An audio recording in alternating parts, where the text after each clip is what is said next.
It's these electrical gadgets that our young people know how to manage. Okay. I'd like to ask Commissioner Alam if she will um, do the Pledge of Allegiance for us. Thank you, Chairwoman Howerton. I pledge allegiance to the flag of the United States of America and to the republic for which it stands, one nation, under God, indivisible, with liberty and justice for all. Thank you. And what I failed to mention is to turn off our phones. I think I just did that. Are there any agenda adjustments?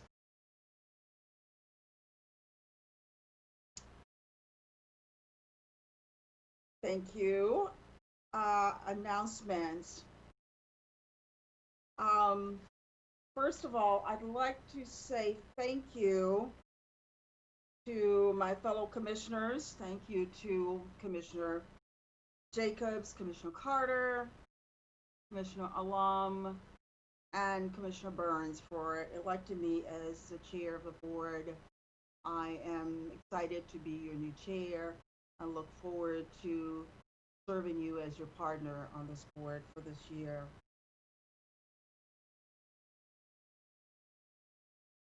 And also, let's see if there's any other things I want to say before. So, announcements. Are there any other announcements that are not listed? So we have a few announcements, and I'm going to mention some of them, and then some we're going to just notify the public that they can be found on our website. The first one is their free fruits and vegetables, Mount Vernon Baptist Church, located on 1007 South Roxborough Road, will be distributing free fruits and vegetables to the Durham community. Distribution will take place on Thursday, December 17th, from 1 p.m. until 3 p.m. Welcome Babies annual coat drive, and that's coming up January. It's underway now, and it will continue until January 8th, 2021. Accepting new or gentle used coats, hats, gloves, scarves for newborns to size 8. Donations are accepted at 8 locations across Durham County library systems. That's Bragtown Branch, North Regional, East Regional, South Regional, and Stanford Warren Library and the main library.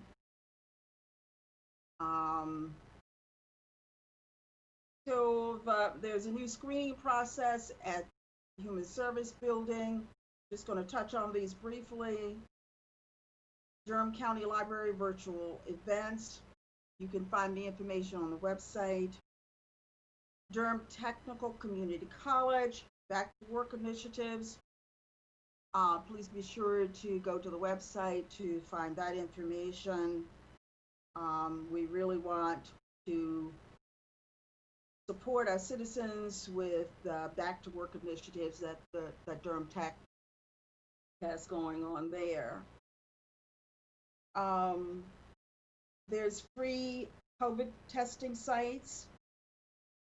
You can find all of that information on your website, and that's www.bconc.gov.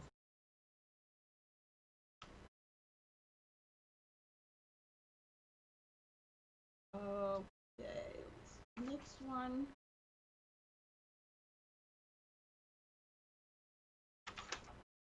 So those are our announcements. I'm going to go to the minutes. We have minutes for December 7th. The minutes for December 7th and is it November the 23rd? Yes, ma'am, that is correct. The work session minutes from December and the regular session minutes from November 23rd. So I'm gonna pull the minutes for December 23rd. And there are some questions there I'd like the clerk to go over and then bring them back to us the 1st of January. If I can have a motion to approve the minutes for December 7th. So moved. Second. All in favor? And I think we have to get a voice vote. Okay, we'll start with Commissioner Jacobs, Yes. Commissioner Alam, Yes. Commissioner Burns, Yes. Commissioner Carter, Yes. and I'm a yes. So that passes 5-0. Thank you. We have any citizens' comments? Hi, Commissioner Howardson. This is Monica Tuma, the clerk to the board.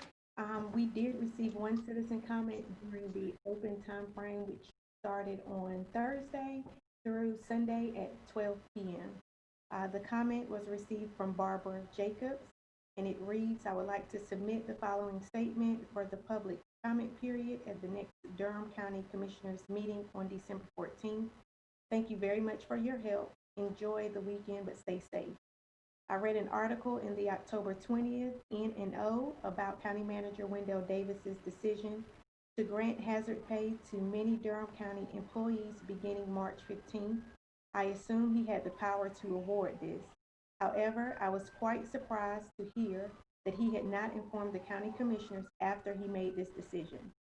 Next, I listened to the November 9th County Commissioner meeting. I learned that nothing had been budgeted for this. Is Mr. Davis sure that we are getting 100% for this spending from the federal government? Otherwise, why does it not appear in the budget? As a resident and taxpayer, I am concerned that the spending may not be fully reimbursed. Funds will have to be found to cover this spending. Our revenues will be down and our social service needs are ever greater. Does Mr. Davis realize that our revenues are very limited and are funded by the taxpayers of Durham County? It seems that he does not care. But even more important, I am concerned that Mr. Davis felt that there was no need to mention the increased spending to the commissioners back in March when he made the decision. Why did he not mention it at the next meeting? Was he hiding it? This kind of non-communication makes me wonder what else he may not be communicating. We must be able to trust our county manager, and he must be fully transparent. 30+ years ago, my father and his brothers formed a group called Citizens for Responsible Government in Greensboro. I am proud to be following in their footsteps. That ends the comment that was received by citizen Barbara Jacobs. I do want to note to the commissioners that there was one additional comment received after the comment period ended, and it came from Dr. Livonia Allison, and that was emailed to you guys separately. It will also be placed in our minutes, and it will also be placed on the web. Thank you, Monica. Ceremonial items, we have one, and that is a resolution to support the NCACC, that's the National Association, North Carolina Association of County Commissioners Presidential Initiative promoting food system resiliency. And I want to really thank Deborah Craig Ray for putting this together. So this resolution is in support of the, as I said, the North Carolina Association Presidential Initiative to promote food systems resiliency. And given that it is also part of our initiatives here in Durham, I thought it connects to what we're doing and also across the state. And I'm going to read part of it. I'm not going to read the whole thing, but read portions of it. And then all of the commissioners will sign it and it will be forwarded to the association. So it says, whereas access to food is a basic human need and is vital to the well-being of a community, and whereas all 100 North Carolina counties are committed to ensuring the needs of their citizens are met, and whereas food security, defined as reliable access to quality, affordable food, is vital to all thriving communities, and food insecurity threatens the fiber of a healthy society. And whereas according to the Feeding America's annual map of meal gap study, which is in your agenda, conducted to improve our understanding of food insecurity and food costs at the local level, the average food insecurity rate across North Carolina's counties is 14%. And Feeding American projects that the rate will rise to 19.3% due to the pandemic, and whereas Durham County has a food insecurity rate of 22%. I'll skip down here, whereas county commissioners have a responsibility to ensure the basic needs of our citizens, that our citizens are met. And the North Carolina Association of County Commissioners, under the direction of President Ronnie Smith, will be leading a task force to address food systems resiliency to help counties take action to ensure the resources we need are getting to the people.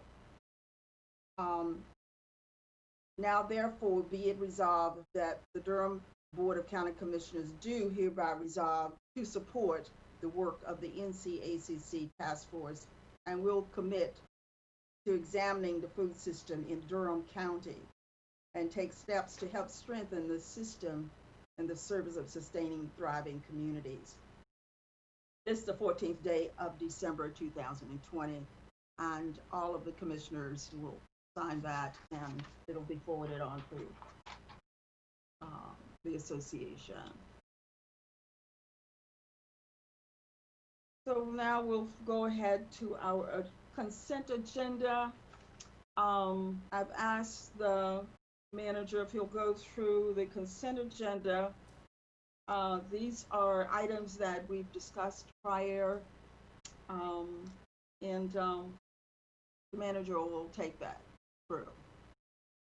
Thank you, Madam Chair, and good evening to the members of the board. Item 603 is the BOCC Water Technologies. It's a contract amendment in the Utilities Division, and it's going to increase that contract by about 5% to a total of $76,517, and it's primarily to handle odor control down at the facility. Are there any questions there?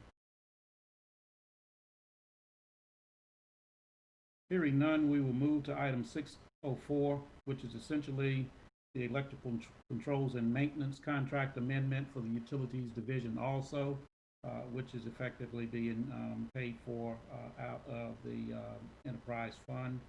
Are there any questions on that particular item? Hearing none, we will move to item 633, which is the approval to utilize the existing operating funds in the amount of $1,178,584.02 for this fiscal year for the licensing services for our Microsoft Enterprise Agreement. Are there any questions there? Hearing none, we will go to item 634, which is a utility locating service contract amendment for Taylor, Wiseman, and Taylor.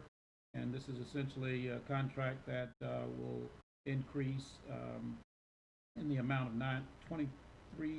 $1,915, bringing it to a total of $117,515. And this is essentially just to help us locate utilities on various projects that we work on throughout the county. Are there any questions there? Item 637 is essentially a construction materials testing service for the special inspections that will be required in order to construct the force main project for the Snow Hill lift station. Are there any questions there?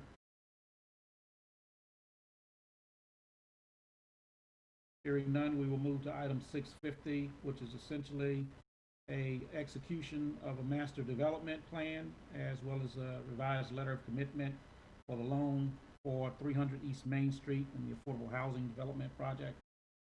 Mr. Manager, I have a number of questions about this. I actually, when was the last time that this board discussed the master development agreement? It seems like it was a really long time ago.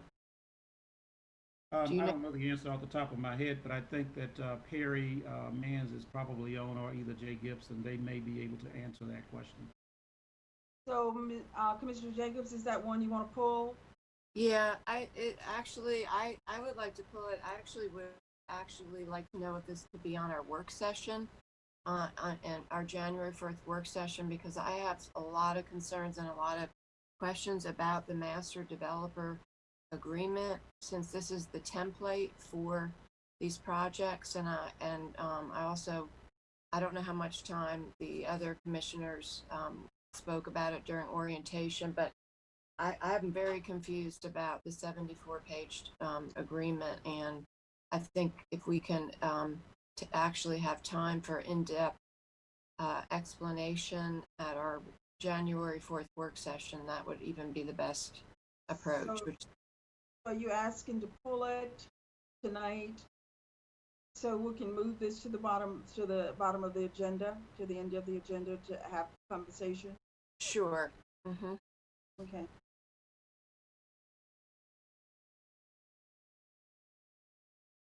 The next item is item 651, which is the execution of a contract for the construction materials testing for special inspections.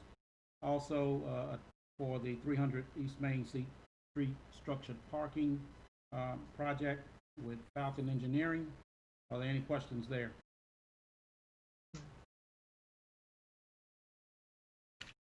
Moving on, the next item is item 653, which is a capital project amendment, and this is essentially $20.8 million of limited obligation bonds, for the most part, for the same project that we've been talking about at 300 East Main. Madam Chair or Mr. Manager, I don't necessarily want to pull this and hold it to the end, but at some point, I would love to hear more about the workforce development component that was mentioned in our packet. It seemed really promising, really something that we might want to highlight. I was pleased to see it, and I'd love to learn more about it at some point. Good evening, Manager. This is Perry Mans, Deputy Director for County Engineering. Commissioner, thanks for highlighting that. That's a very important point, and it's something that we're trying out for the first time actually on this project. And I would like to give kudos to LaChase and Wrightdale. I think Carl Davis is on the call, and he can certainly give more information about the workforce development. Perry, if you don't mind, Madam Chair, did you want to go ahead and get into a discussion of the question now, or did you want this item pulled? The rules say we have to pull it and put it at the back. Not for discussion at this moment. Is that okay with you, Perry? In that case, I mean, I really would feel badly about asking the representative from LaChase to stay till the very end of the meeting. Maybe we could just hear about it at another time. I mean, unless staff thinks that's a good idea. I really was just trying to highlight something really positive, but I don't necessarily want to have staff wait to the end of the meeting. Well, Perry, what we can do if we're going to discuss the master development plan at the January work session, we can follow up on that issue then if it's okay. The one question I did want to ask regarding the master development plan piece, item 650 specifically, was were there any time sensitivity issues associated? There are. Right. That's what I thought. Yes, manager, and so I wanted to get the others on the call to weigh in on that. I know Ron is on the call. We were trying to meet a January deadline for the North Carolina Housing Finance. So I'll let Ron speak on that. Yeah, good And evening. also, this is Susan. And also, as it relates to this, it's been reviewed by legal. I know Anthony has been involved. Our financial advisor has been involved in reviewing this agreement, as well as the letter of intent to make sure that both sides are protected, not just the county, but also the people that will be in the housing unit, and as far as the developer too, to make sure that it's reasonable and not too stressful on him. So I just wanted you to know that. So are we pulling it for more conversation, or are we moving it to work session? What is it that's needed here? Madam Chair, what we're hearing from staff is that there are some North Carolina housing financing deadlines that's associated with the project, so we may have to take action on it tonight. If you would like to, I'm speaking of 650 now, the one that was raised earlier by Commissioner Jacobs. Staff is suggesting in order to meet the deadlines, we need to take action on it tonight. We may need to take action on it and then come back for a subsequent discussion to address whatever questions Commissioner Jacobs has at the January work session. Can I ask a question, Madam Chair? Sure. I would just, I know it, by virtue of the fact that it is on consent agenda, you all have gone over this in work session. Many people have worked on it. It's clear with how many people have spoken up. I guess my question to Commissioner Jacob, are your concerns at this point things that you would not feel comfortable about voting on it tonight, especially since so many people have gone over and you all have gone over in work session? And if that is indeed the case, do you feel comfortable in January? And I guess that's my question for Jacob. Thank you. Well, the point is we actually haven't gone over it in a very long time, maybe in a year. I don't remember the last time that we actually looked at the master development agreement. So that's why I asked, because I don't. And I do have some questions, but Commissioner Chair Howard suggested putting it at the end of the consent agenda. So why don't we talk about it then? Thank you. Okay. All right, let's move on.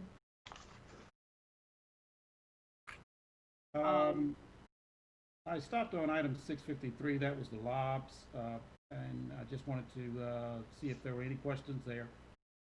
I don't think I heard any. Okay. Moving on, we're going to go to item 661, which is the removal of a citizen board member for poor attendance. Item 662 is also the removal of a citizen for attendance on a board. Item 663 is approval of a contract amendment adding $400,000 to the homeless housing contract with Reinvestment Partners. Any questions there? I have some questions on that. I'm a little confused. How much from the original contract is being continued, and then how much of it is new spending? Is one question. Also, I was wondering, it was mentioned about there being a possible MOA. If you could tell us all a little bit more about that.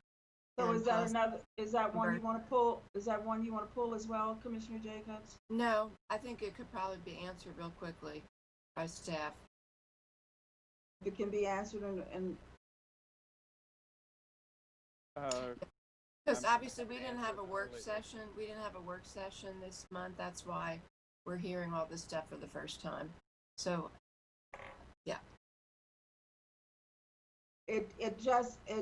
The policy is that we go through the consent agenda as much as we can and then just move the things to the items that you have questions to the back of the agenda.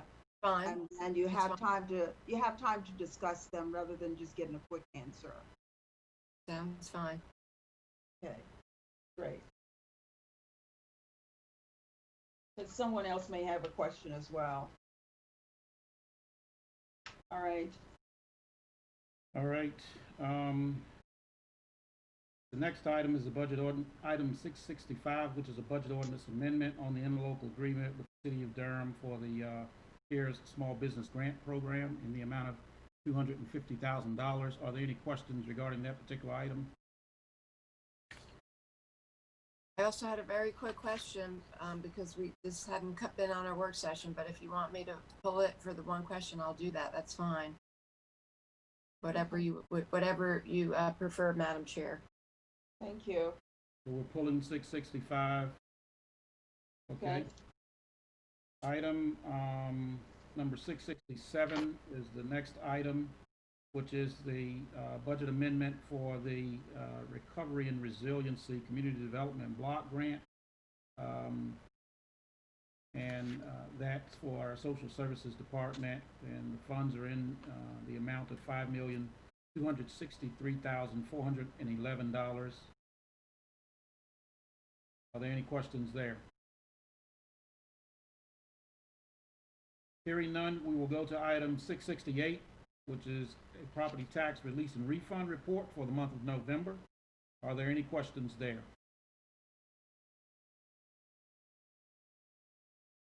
Item 673 is next on our consent agenda.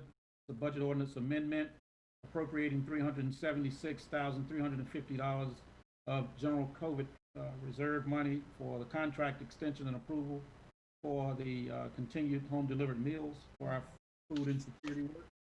Are there any questions there? Mr. Manager, Madam Chair, I literally have a yes/no question. Okay, Okay, go ahead. thank you. I did want to say how pleased I am to see this, so I think it's great. And I also want to thank you, Chair Howerton, for bringing forward the resolution about food security. I think it's one of our most pressing issues.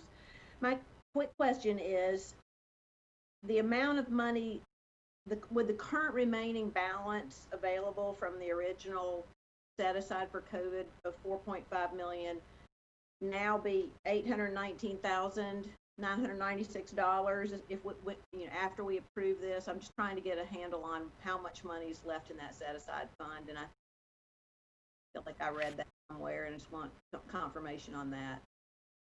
Budget staff can confirm that number.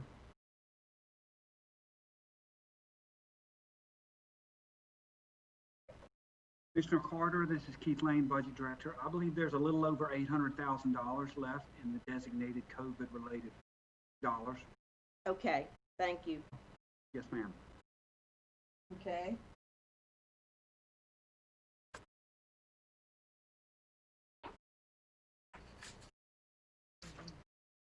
The next item is 680, which is the approval of the interlocal agreement between the county and the city for the related facility use of the Durham Crisis Response Center and recognize $85,508 in funding from the city to the county to support the facility use. Are there any questions there? Mr. Manager, I don't have a question on that, but I forgot to ask a quick question on 0667. The additional funding for rental assistance, is this, I guess I was confused, does this include the, so the 2.4 million HOPE funding is separate that we got originally? And this is this all additional HOPE funding, not including the original 2.4 million we got before? Ben will answer that question.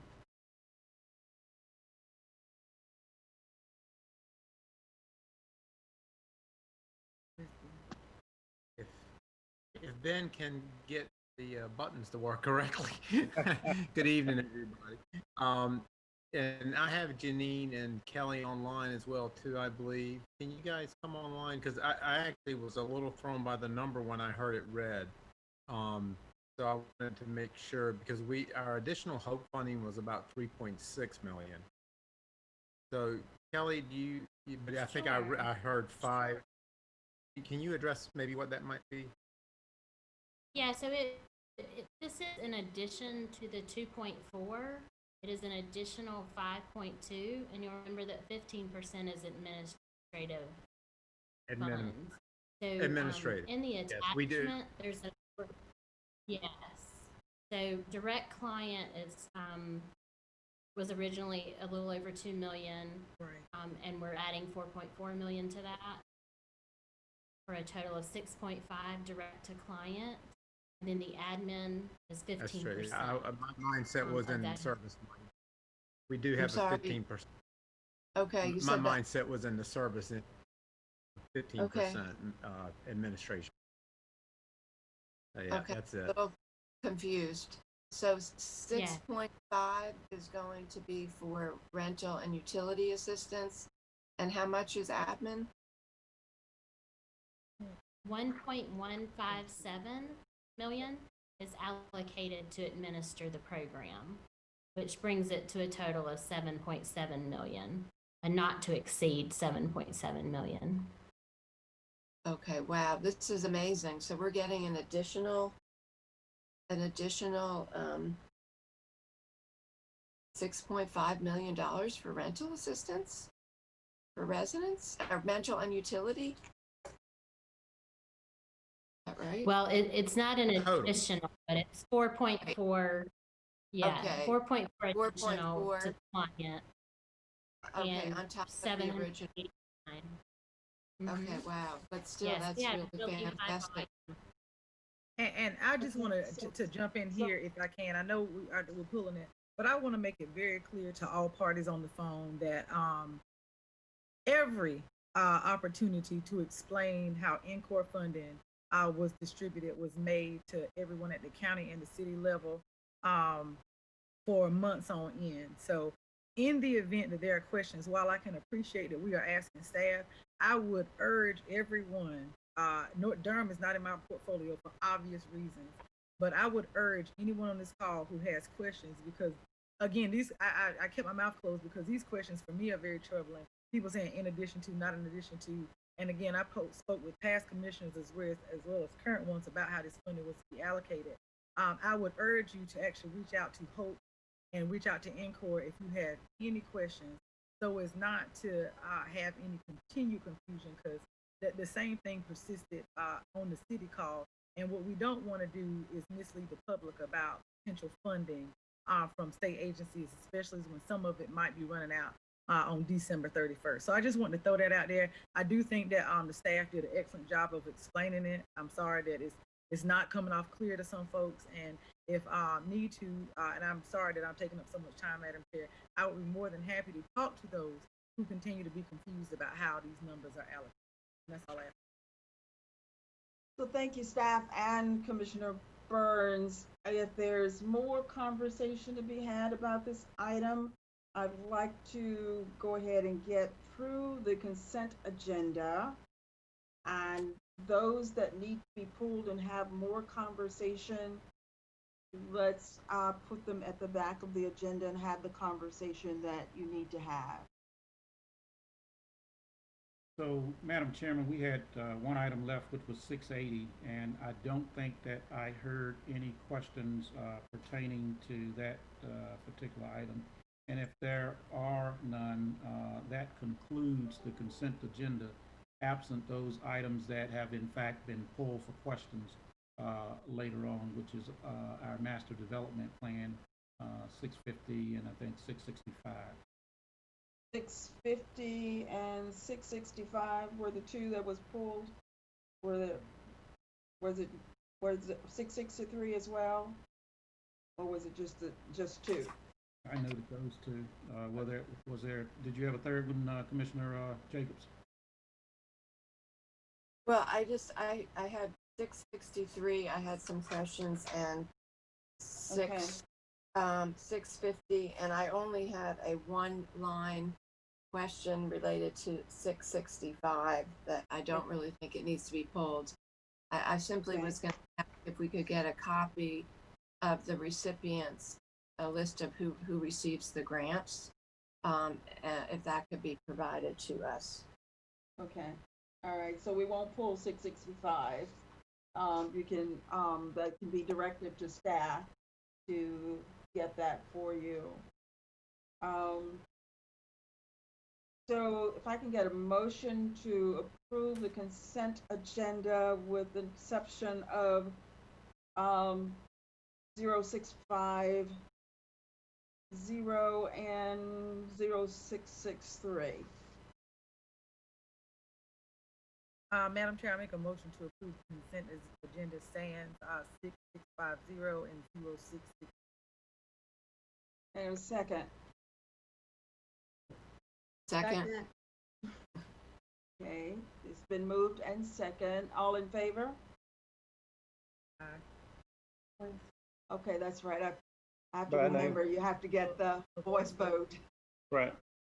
Commissioner Alam? Commissioner Alam? Yes. Commissioner Jacobs? Yes. Commissioner Burns? Yes. Commissioner Carter? Yes. And I'm a yes. 5-0. It's approved. The consent agenda. The next item is a public hearing. Find my notes. So the public hearing, we have. Okay, well, I'll still hang out and make sure they don't bring up anything. What was that? My apologies, he has been muted. Oh. It was a different conversation. Okay. So we have the first public hearing will be on it's 674, the adoption of a resolution related to authorization of $70 million in general obligation bonds, and that person on that is Susan. Who's on that? The staff person on that one? Yes, I'm here. You want to present that one? Well, basically what we're doing is we're issuing the second tranche of the $170 million bond referendum that was approved back in 2016. We had a ban, and we've spent just about all of that ban. So now what we're doing is issuing the GEO refunding bond to refund the bans, which was our line of credit. So what I'm asking the board to do is to open up the public hearing. And then naturally that has to stay open for 24 hours because this is a virtual meeting. And then I think the plan is to reconvene on the 16th to vote. So what you'll be voting on is the bond order that will be published the next day, the 17th, and you'll be voting for approval of the resolution. And within the resolution is the 3 attachments that I sent you, that I attached also: the official statement, the Appendix A, where we're bragging about how wonderful Durham is, and the bond purchase agreement with the financing institution, and those are embedded within the resolution. So when you approve the resolution, you are indeed, in fact, approving those as well. Okay. So staff, does commissioners have any questions related to this item?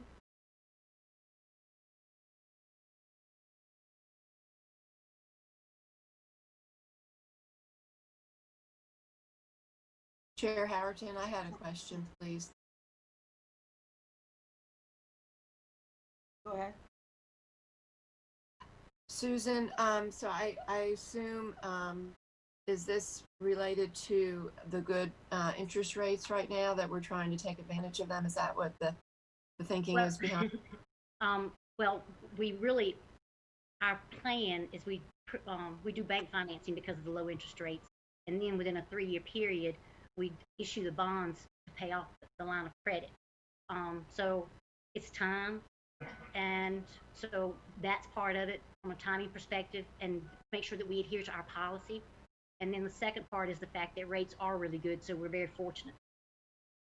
Okay, great. Thank you. Any other questions from commissioners? I don't have a question. I just say thank you to Susan and her team for all the hard work. Every time she presents in front of me, I feel like I grew 10. So thank you so much. Thank you. That's great. So I'll open the public hearing. And are there any comments from citizens? Chair Howerton, at this time, we do not have any comments from any citizens. Thank you. So as Susan just said, in order to allow 24 hours to receive comments in accordance with the North Carolina General Statute, we are conducting the public hearing, but we will not be closing this. It needs to continue until Wednesday, December 16th at 9 a.m., which we'll come back and the board will take a vote at that time. Well, Corey, Okay. Is that conversation? That's a different conversation going on. Okay. We'll move on to another public hearing. That's 0670, a public hearing to consider allocating economic development funds to the Clorox Company. And who's the staff person on this one? Is that Andy? There you are. Yes. Okay. Andy. Yes. You Yes. want to take it? Absolutely. Good evening, commissioners, Mr. Manager. My name is Andy Miracle. I'm the Durham County Economic Development Officer.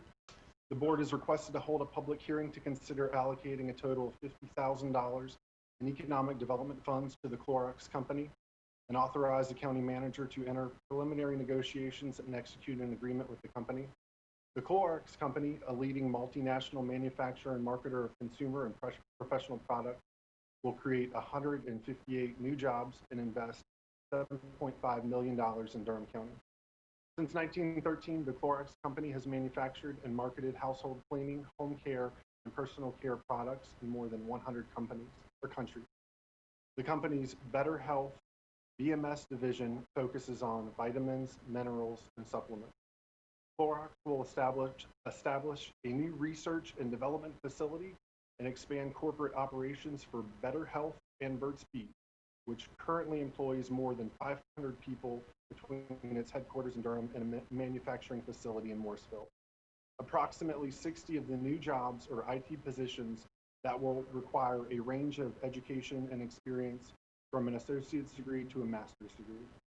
With approval of the award, the company has agreed to make reasonable efforts to participate in several workforce partnerships that include engagement with NC Works Career Center, as well as providing paid internships, deploying their diversity purchasing policy, and participating in minority purchasing trade. Please find additional project details, terms, and project attributes in the briefing sheet attached to the agenda item. The Clorox Company's expansion will be facilitated in part by a job development investment grant approved by the state's Economic Investment Committee on November 24th. Over the course of the 12-year term of the grant, the project is estimated to grow the state's economy by more than $462 million. Payments for all JDIG and local awards only occur following performance verification that the company has met its incremental job creation and investment targets. The anticipated revenue that the project will generate is twice the size of the proposed local award, and as previously mentioned, payment to the company occurs only after the annual verification of jobs and investment criteria starting in 2022.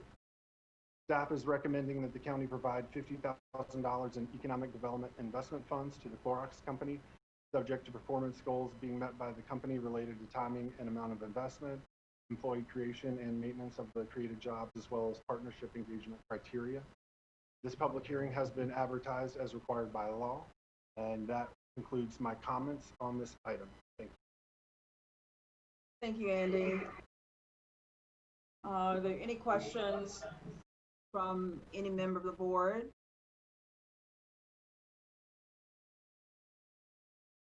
Madam Chair? Yes, Commissioner Carter? Thank you. Andy, I think did you say that our award will be half of what their investment is, or half of what the increased tax revenue will be? It seems like it's only a quarter of it. That is correct. Yeah, I was Right. speaking to the cap that we have, Right. but you are correct. Right.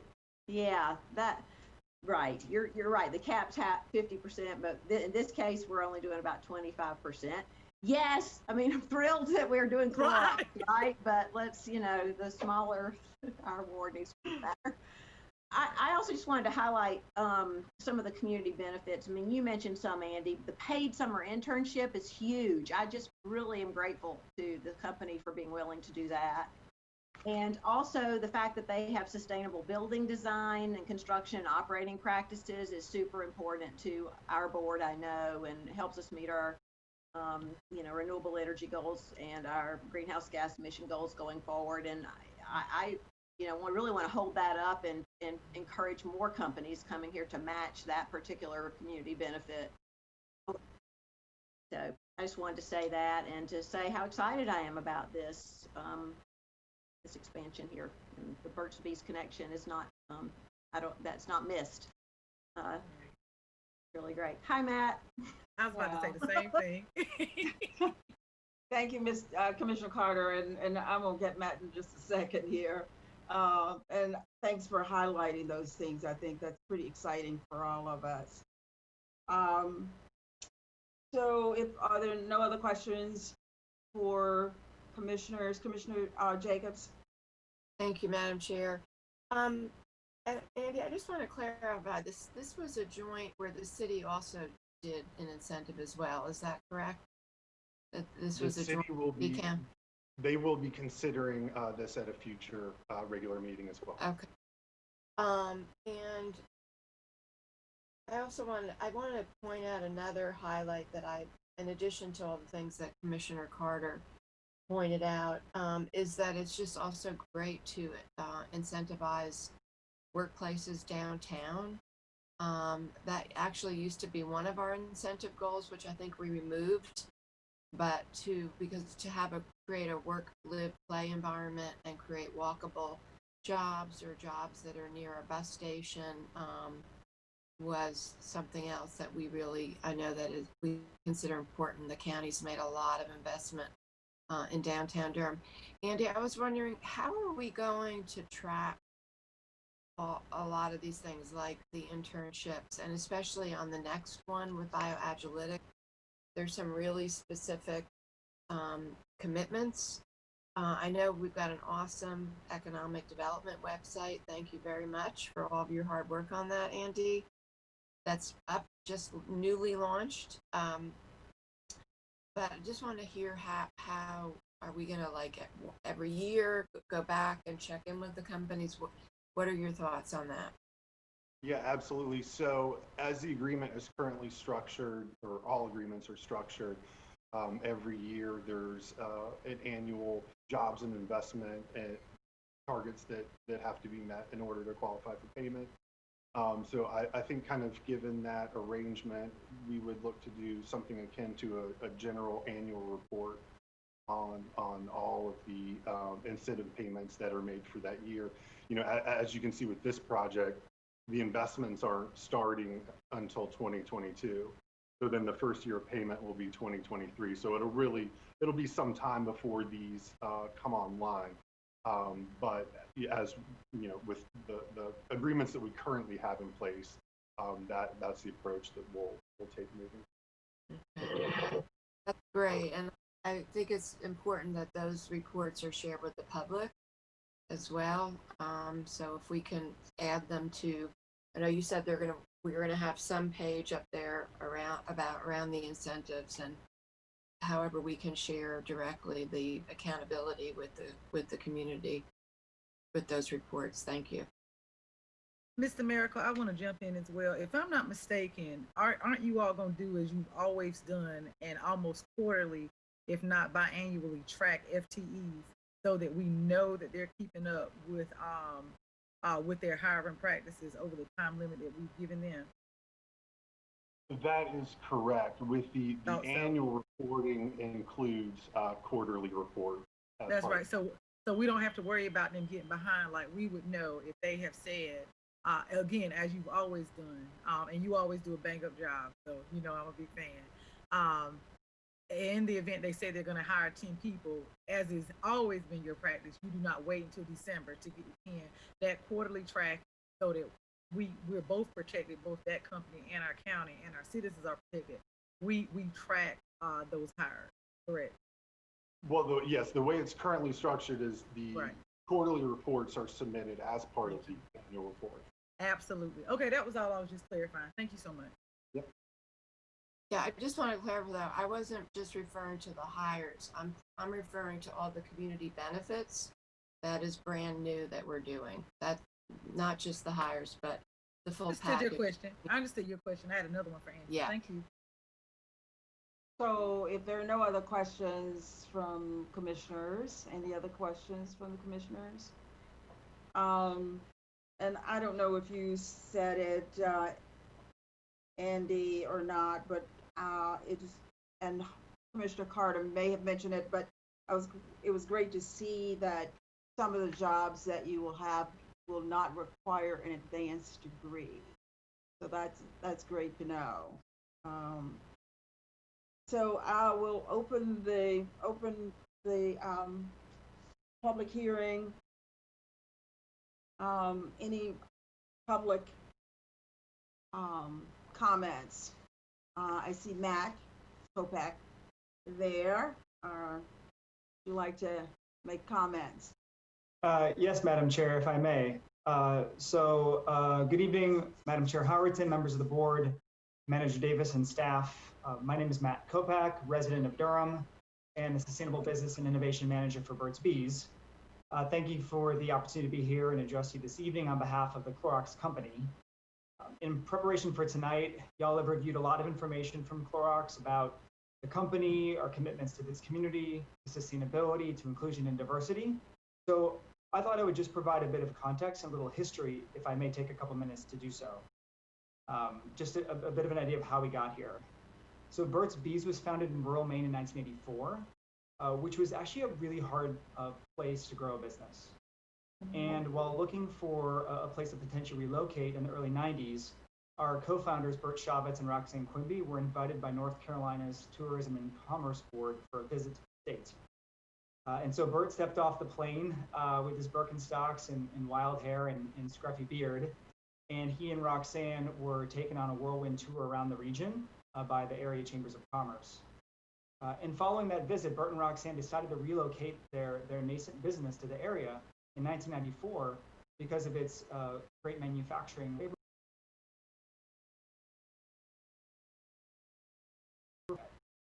After moving around the region a couple times over the years, in 2000, Burt's Bees settled in southern Durham County, where we still have our manufacturing plant, which is the center of our global production for global distribution. We were acquired by Clorox in 2007, and in 2010, with the help of local incentives, like were mentioned by, I believe, Commissioner Jacobs, we took a leap and relocated the business to downtown Durham in the American Tobacco campus.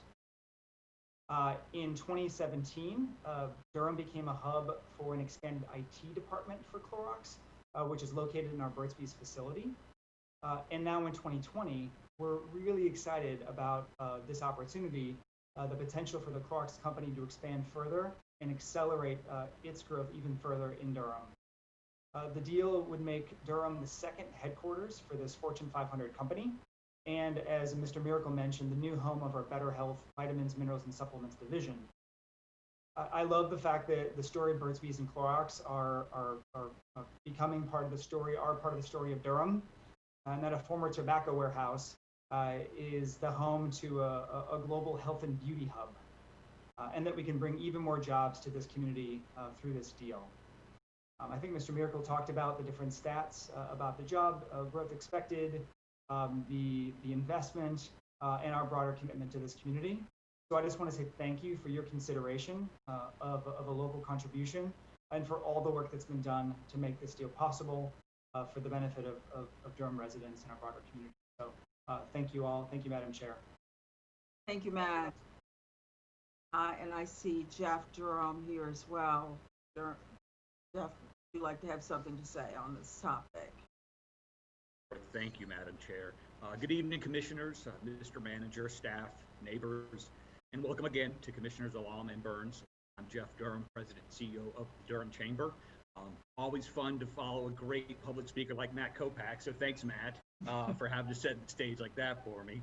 But anyway, we are so excited to support the growth of a great corporate citizen like Clorox Company and Burt's Bees.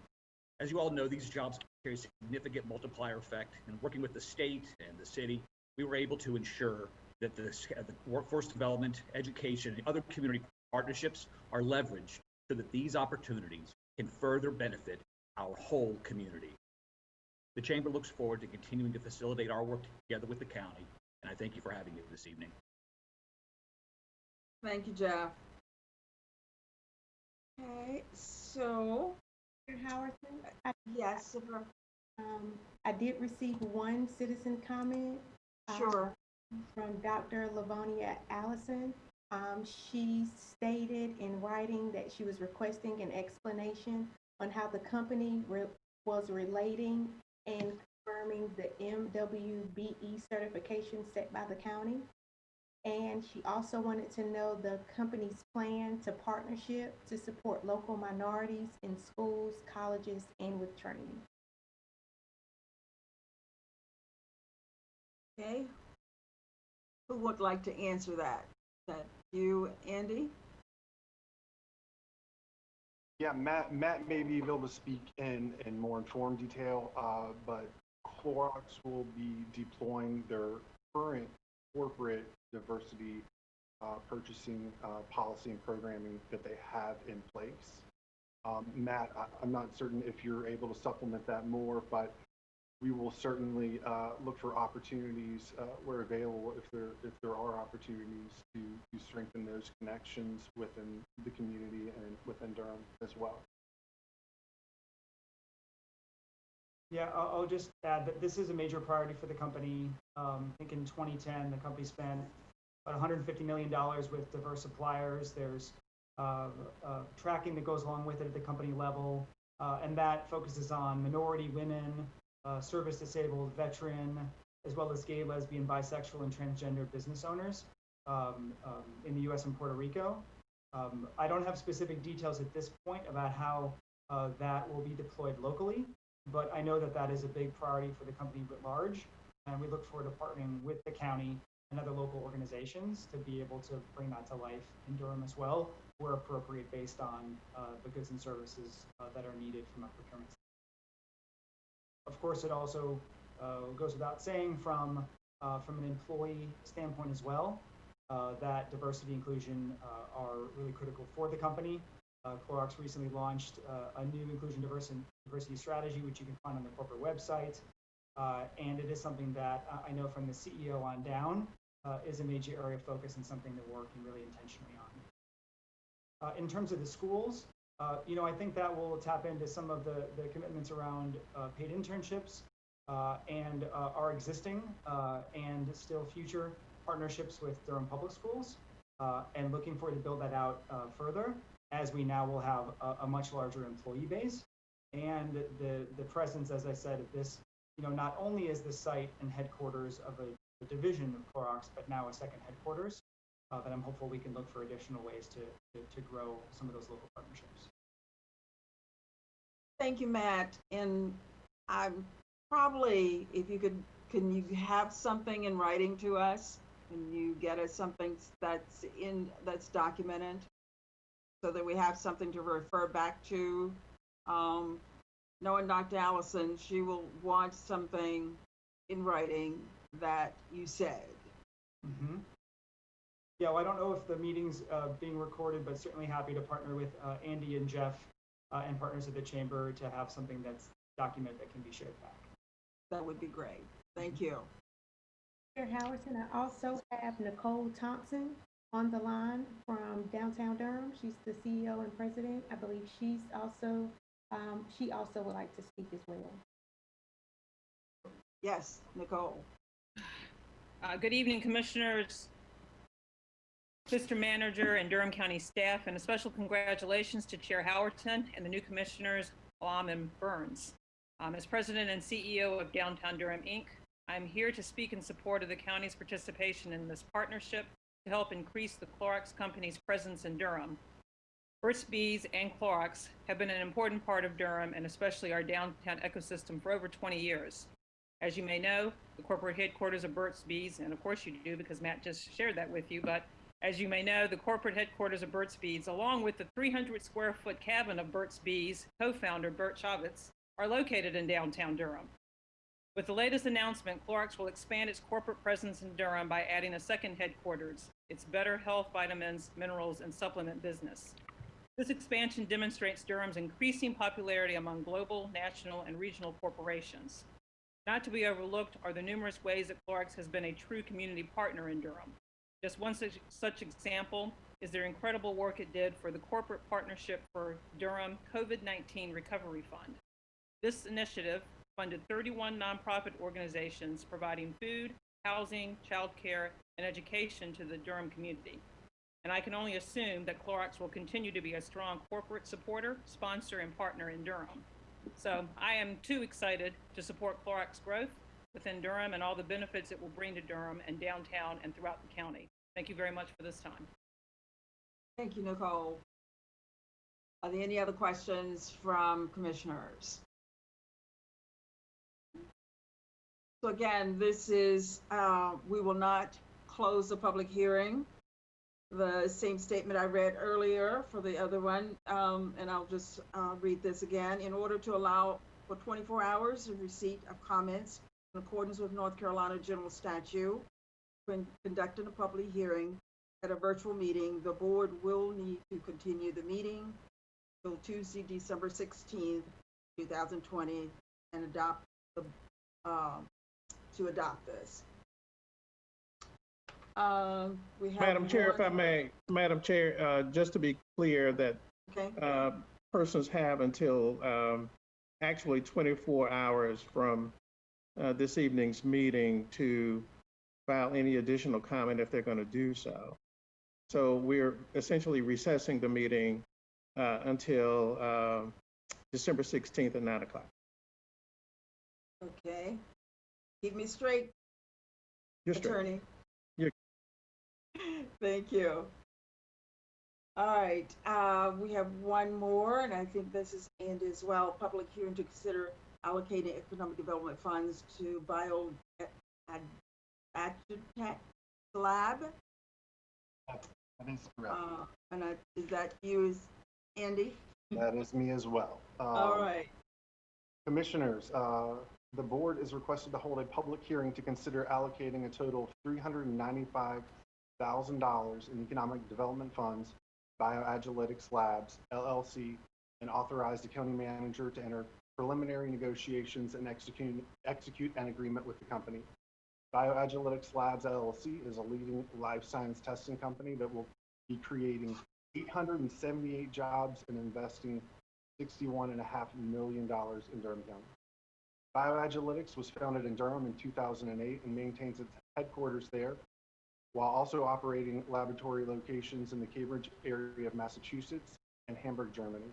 The company specializes in large molecule bioanalysis and provides a wide portfolio of services supporting the development and release testing of biologics across a number of industries and disease states.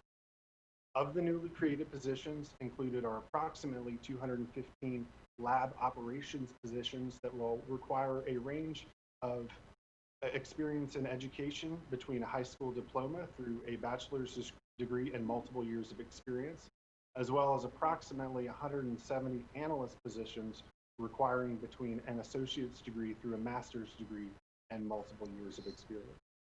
With approval of the award, the company has agreed to make reasonable efforts to participate in several workforce development partnerships that include engagements with DPS, Career and Technical Education, Durham Technical Community College, NC Works Career Center, and NC Central University.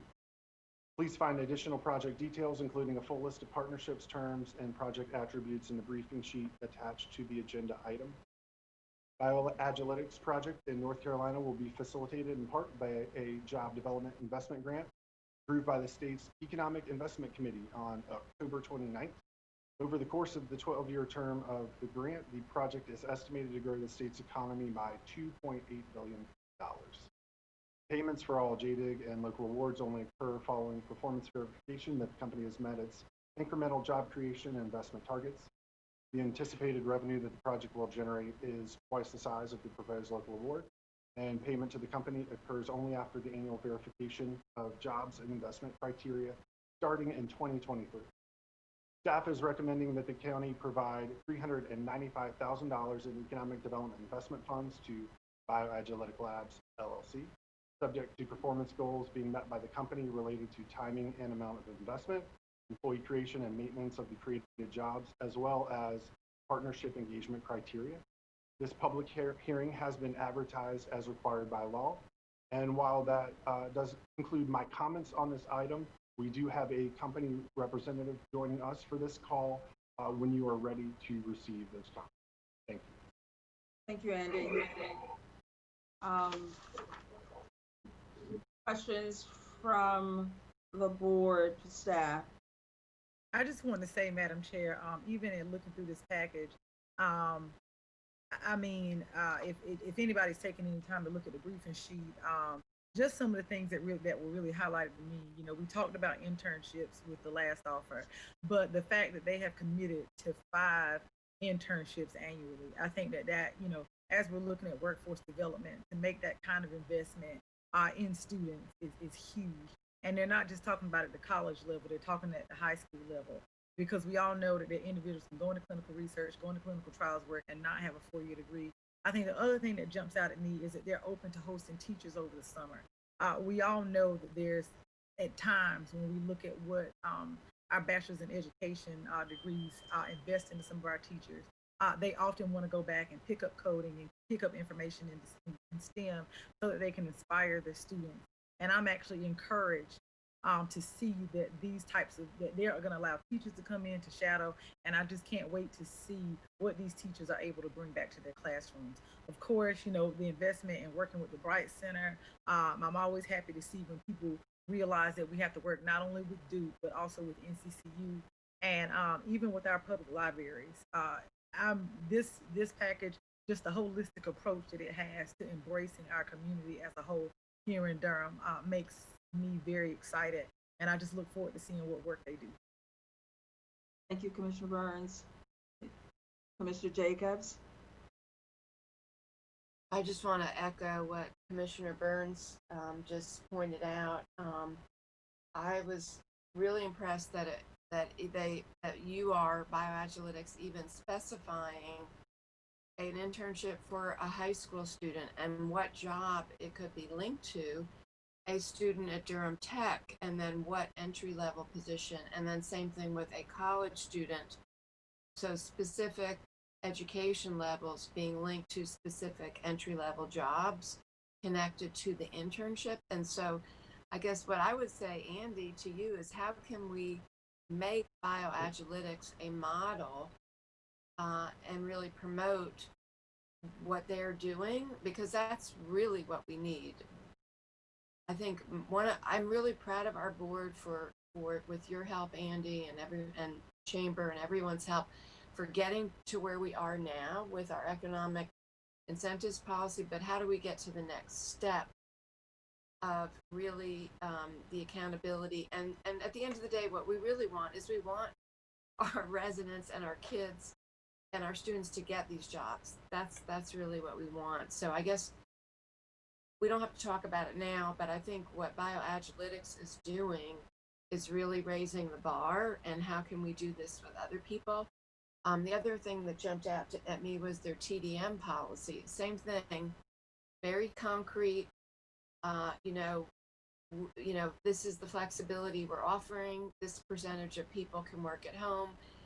So the more we get the numbers like that, the more we can hold people accountable and measure our performance. So I just want to commend you, bioagilitics, for helping to raise the bar for all of us, and also to say that North Carolina Central University is responding to these opportunities. They have created a certification in clinical research now for their students, because they are going to put their students directly in line for these 878 jobs at bioagilitics, and they are actively partnering. So it's fantastic. Thank you. Any other questions from board members? Commissioner Carter. Yes, thank you. I too want to thank Mr. Beathers for your interest in the Durham area and your commitment to being a really strong corporate citizen. And I would just want to know a little bit of a challenge maybe. In addition to your transportation demand management commitment, are there any to sustainability, environmental sustainability, that you all have as part of your corporate ethos, either with construction practices or just general operations? Anything that you could say along those lines for us? I feel like that's a very important element. Well, good evening. My name is Mark Beathers. I'm pleased to represent bioagilitics this evening. Madam Chair, Mr. Manager, Commissioners, it's wonderful and awesome opportunity to be part of this community that is so supportive of the business community, and ultimately, indirectly then the very citizens that work here and are engaged to qualify for jobs and be able to return to the community all that comes with those jobs.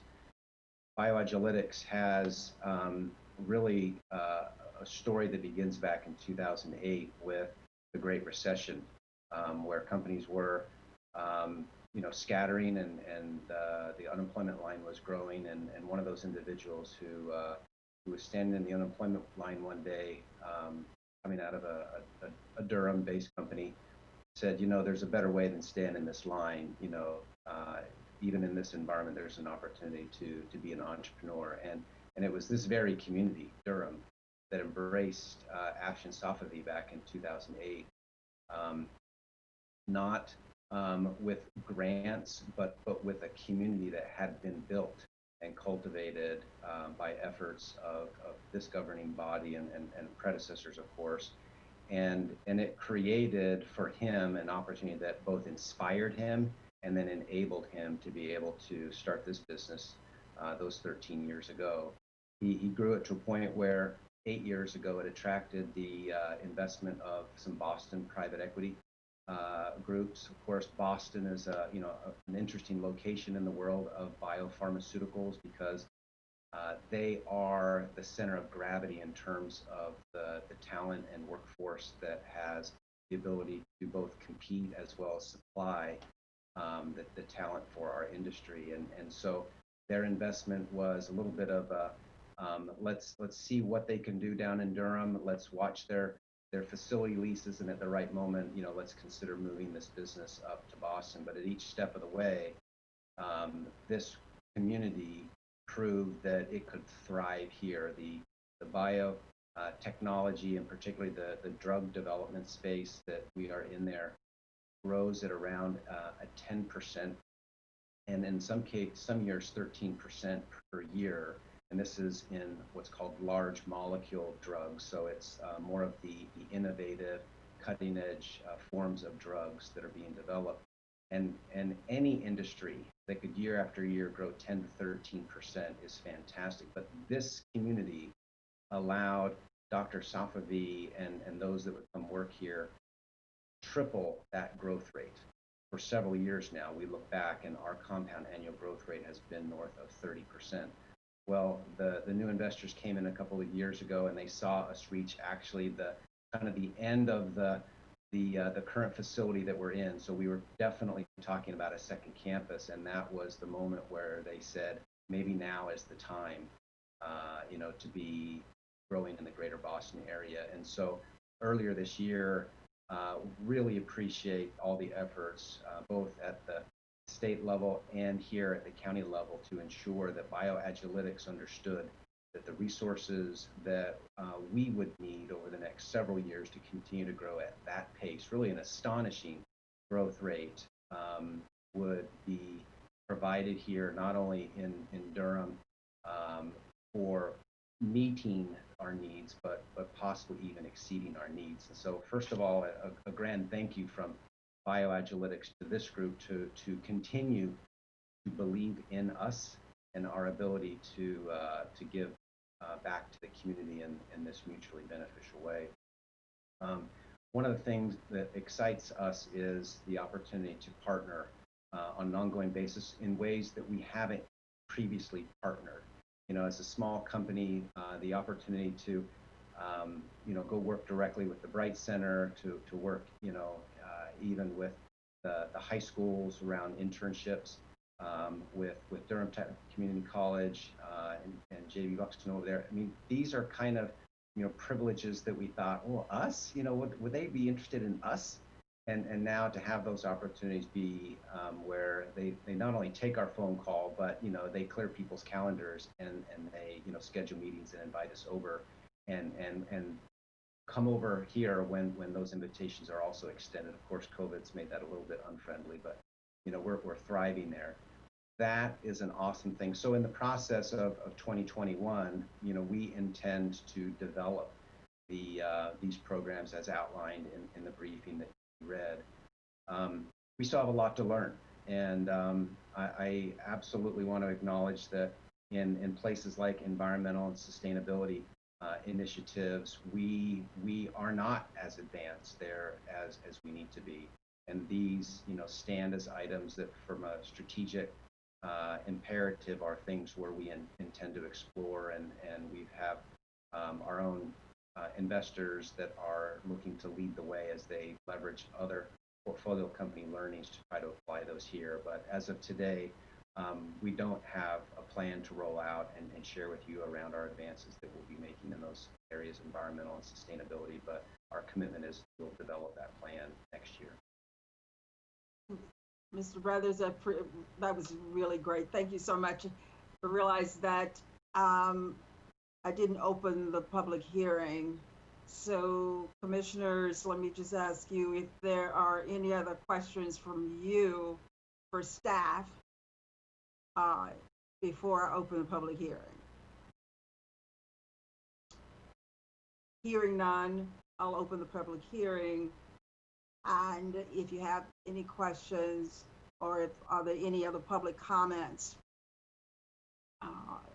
that anyone wants to, if Mr. Brothers, if you have more public comments, or Jeff, if you have public comments that you'd like to give. Sure, I'll go ahead and jump in. Thank you, Chair Howerton, and good evening again, commissioners, Mr. Manager, staff, and my Durham neighbors. Again, Jeff Durham, the president and CEO at the Durham Chamber, and we are also super excited to support this particular initiative with bioagilitics and more broadly, critical industry cluster growth like the ones we're enjoying in life sciences and biotech. To celebrate great Durham stories like the one that Mark shared, and as well as the growth of homegrown companies, bioagilitics, we recognize that this means so much to the broader community for what it can do just beyond the job growth and the investment. So for that, a big thank you to the team. The multiplier effect associated with these life science and biotech jobs is even higher. And again, while working with our partners at the state and the county, we are able to ensure that workforce development initiatives, education, like the partnership that Mark described with new President Buxton at Durham Tech, and other community partnerships are appropriately leveraged so that these opportunities can provide benefit for our whole community.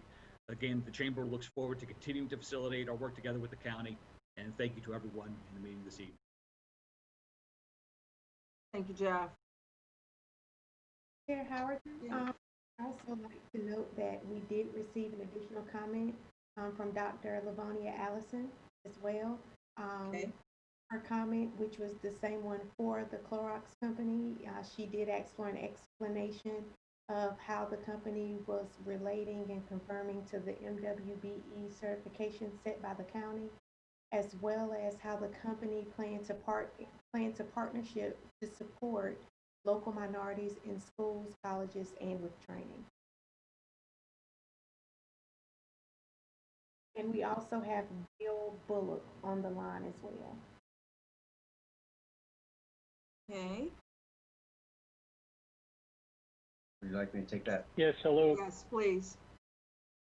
Okay. So again, as outlined in the briefing, I think in some of the other supporting materials, a number of the plans that we have are really under development, and they are things that we're excited about. Certainly when it comes to diversity and inclusion, as an example, we have engaged an outside consultant, a local Durham consultant, to work with us in doing that. That engagement starts in January. We intend to roll that out. We've announced to all of our employees that initiative is underway. That extends not only to our employment practices, but also the practices engaging with vendors in our community. That was the one part. I apologize. What was the second part to that question? The second part to the question was, how did you guys plan to support local minorities in schools, colleges, and So one of the things that BioAgilytics is just super proud of is our ability to hire a diverse workforce as it is right now. One of the things that helps us very much is being in this community and being able to hire locally. That's something that we have done a very good job of. Another part that has been, I'd say, a facilitator of that is the employee referral bonuses. We find that our local employees are the ones that have that depth of network here locally that allows us to hire in that space and increase our diversity. We pay a minimum of $2,500 to our employees to refer a successful candidate, as much as $10,000. In 2020, we will finish the year globally having hired over 220 employees, and over 35% of those will have come through referral. So it's a remarkable percentage, particularly for a contract research organization of our size, to have that. And the diversity that comes through those referrals is very strong, and will be supplemented by our strategic practices that, again, we're working with an outside consultant.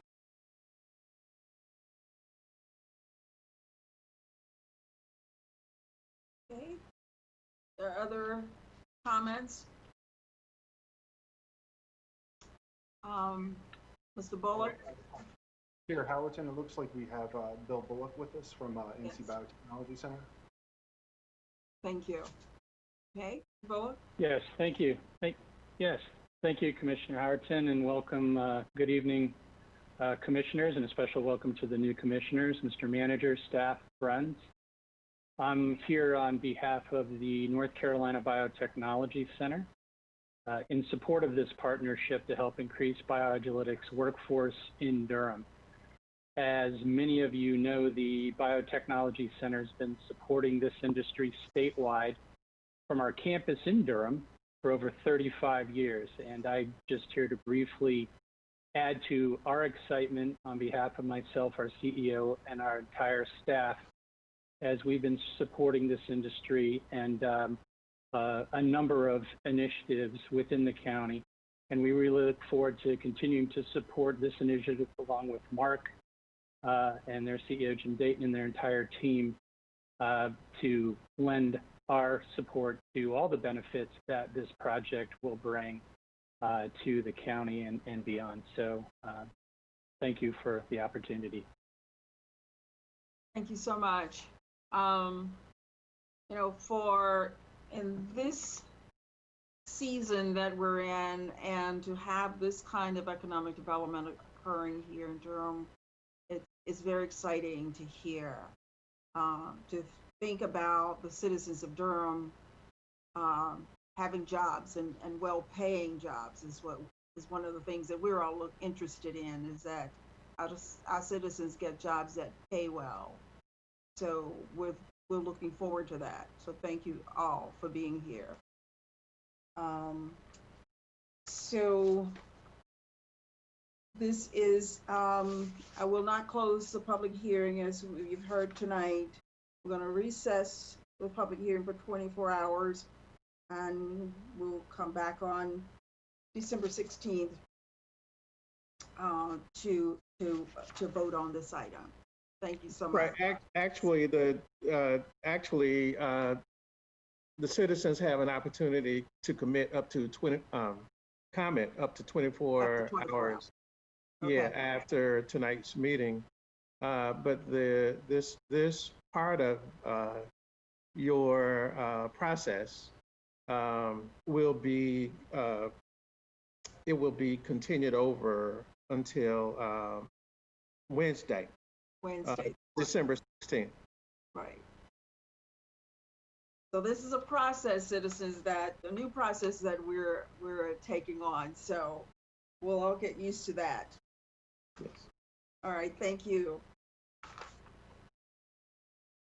All right, the next item on the agenda is our Durham Health, Public Health Focus Update. Our own Public Health Director, Jenkins, all yours. Good evening, Madam Chair and members of the board. Hope you can hear me. We can hear you.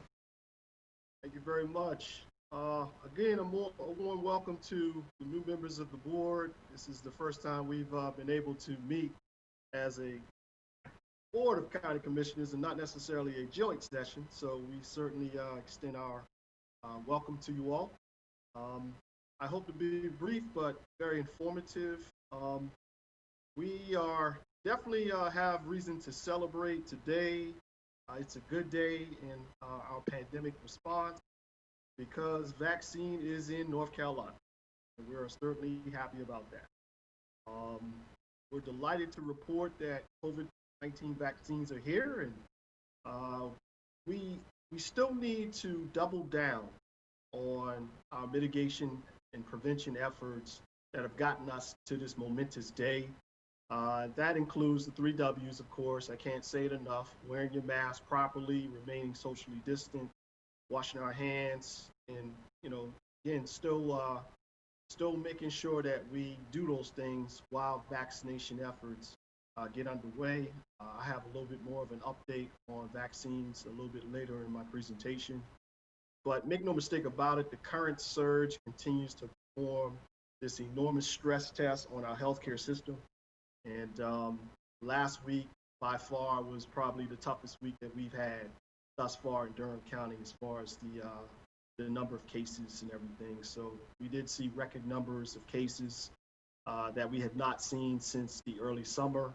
But nevertheless, we continue to fight the good fight, and we continue to do all that's necessary to protect our residents. Numbers for your consideration: we currently have a total of active cases of 778. Total inactive or discharged cases from COVID care, 12,108. I believe the last time that we met as a board, or I presented to you all as a board, was November 23rd. And since then, unfortunately, we have had 16 deaths. So that further lets you know that this is a very, very deadly respiratory pathogen. COVID-19 is still wreaking havoc, and this recent surge nationwide, worldwide, is really, really causing a lot of trouble.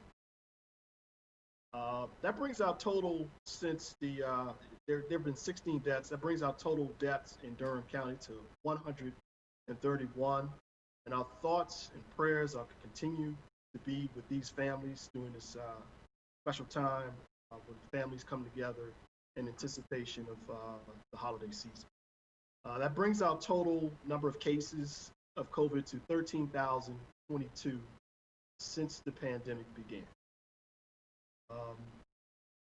As mentioned, last week was a rough week. This is the first week where we had a 7-day moving average well over 90. In fact, there was 122 cases for the 7-day moving average. That is an increase of 95 from the previous week and 80 2 weeks ago. It's a point worth notating that it represents a 20% increase in cases. I think you'll find that in my narrative that there's no rhyme or reason. It's just a little bit everywhere, and it's in my weekly message to Durham last Friday. I pretty much articulated that it's all the holiday travel and Thanksgiving that we anticipated are starting to come and be realized in the numbers that we're seeing. Total number of cases thus far in the month of December, with nearly half the month gone, is 1,550 total cases. Suffice to say, we continue to see locally and statewide an increase in COVID cases. We always make mention of race and ethnicity because we do everything under the watchful eye of racial equity lens. We want to make sure that we represent our population. And at present, our Hispanic or Latinx population continues to be overrepresented, but they're at 19.4% of all cases, although they only represent 14% of all Durham residents. Black or African American, probably the first time in the pandemic, are slightly overrepresented. They represent 40% of all of our cases, although they represent 37% of our population. Underrepresented continues to be our white population, which is 27.76%, although they represent 54% of all Durham residents. We continue to see work and healthcare being directly affected by COVID, and that's to be expected, and that's why frontline workers are first in line to get the COVID vaccine. Hospitals, general medicine, and surgical, along with professional, scientific, and technical services, and construction. The unfortunate thing, ladies and gentlemen, is that most recently we're starting to see a lot more females being infected with COVID, particularly in hospital settings where 48.78% of all of our new cases in hospitals are of the Black community, where 82.89% are female. As far as scientific, professional, technical, again, we have 42.86% of all new cases in this field, with 61.9% being white female. And in construction, we continue to see our Hispanic or Latinx population being affected, representing 84.21% of all of our new cases, with an overwhelming majority of 94% being male. So we continue to keep a watchful eye on that. As far as our positive lab percentages, we had a positive lab percentage of 6.3% last week. For the week prior, it was 5.3%. We're grateful for Duke's model that we get every week. They had North Carolina's infections being at 10.4%. Where Durham's percentage was slightly, almost half of that at 5.4%. So we continue to see a positive percentage rate going up, as well as the state's percentage going up as well. And as far as keeping a watchful eye on kids 18 years of age and under, so far they only represent 8.38% of all of our new cases. As mentioned to the members of the board, we're busy with mass vaccination preparation. And just a couple of things that we're doing to really inform you of. As you well know, North Carolina was expected to receive 85,500 doses of COVID vaccine. We're happy that they're here, but of course we know that more is on the way. Local health departments are expected to receive Moderna vaccine sometime next week. We fully expect emergency use authorization to be granted toward the end of this week. And like Pfizer, they should be arriving very soon. So that's extremely encouraging. We're going to continue to adhere to the federal and state's 4-phase approach to vaccine distribution. First up, healthcare workers, doctors, nurses, anyone who plays a role in COVID care, anyone who deals directly with decedents, to include funeral homes professionals, and along with dental professionals, EMS, and others. But then we're also thinking about those people who work in long-term care facilities, and unfortunately in Durham, that's where the majority of our deaths are coming from. Nursing home facilities, those individuals who have decided they did not want to be resuscitated at the time of their illness. So again, we're excited about the vaccine being here, but we certainly know we have a long way to go. We're preparing at a fever pitch at the health department. Excuse me. And we have done a number of things. December the 7th, last week, with the help of emergency management, I want to shout out Ari Shine, along with our emergency planner, Corey Morris. They hosted a roundtable workshop, and it was well attended by a number of people. Of course, some of the players were Durham Public Health, Durham City County Emergency Management, Durham Police Department, Durham Fire, Bahama Fire Department, Durham Sheriff's Office, Durham County Manager's Office, North Carolina Emergency Management for the state, Area 10, Durham County EMS, Fire, Marshal, Finance. Got a lot of people, but more importantly, ladies and gentlemen, we had people who observed and really saw the great work that Durham was doing.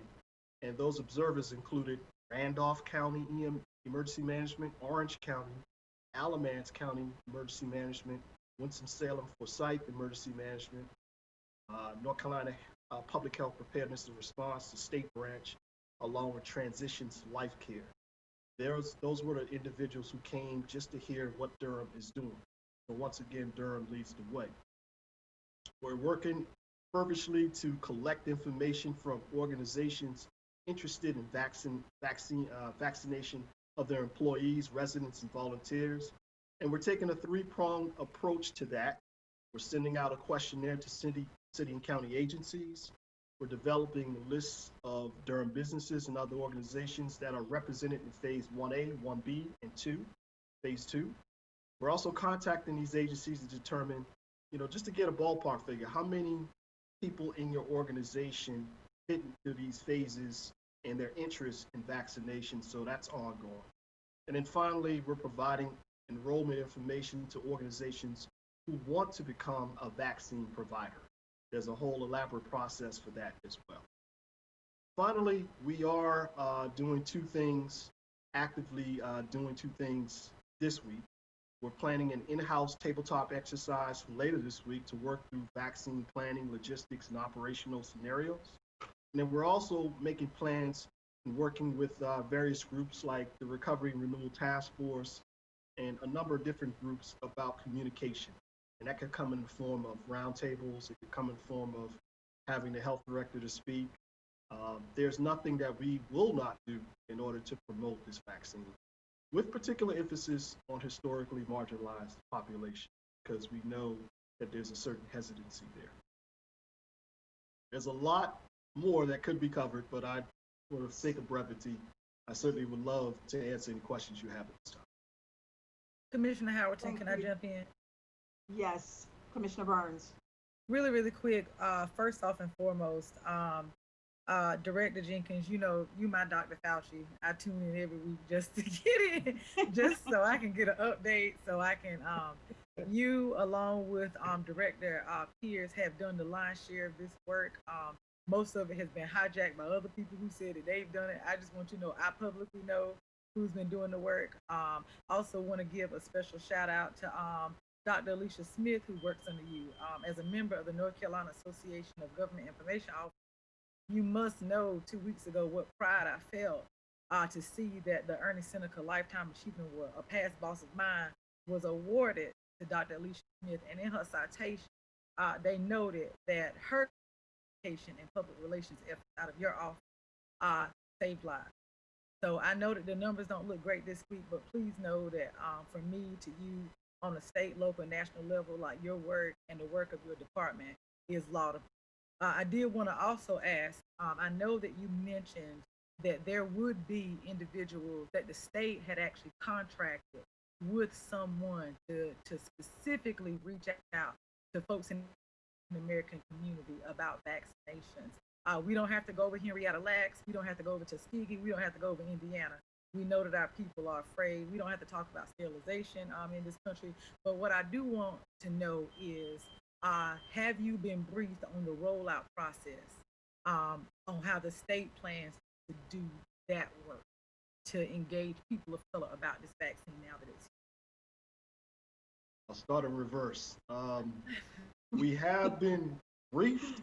However, they've not fully established the rollout plan.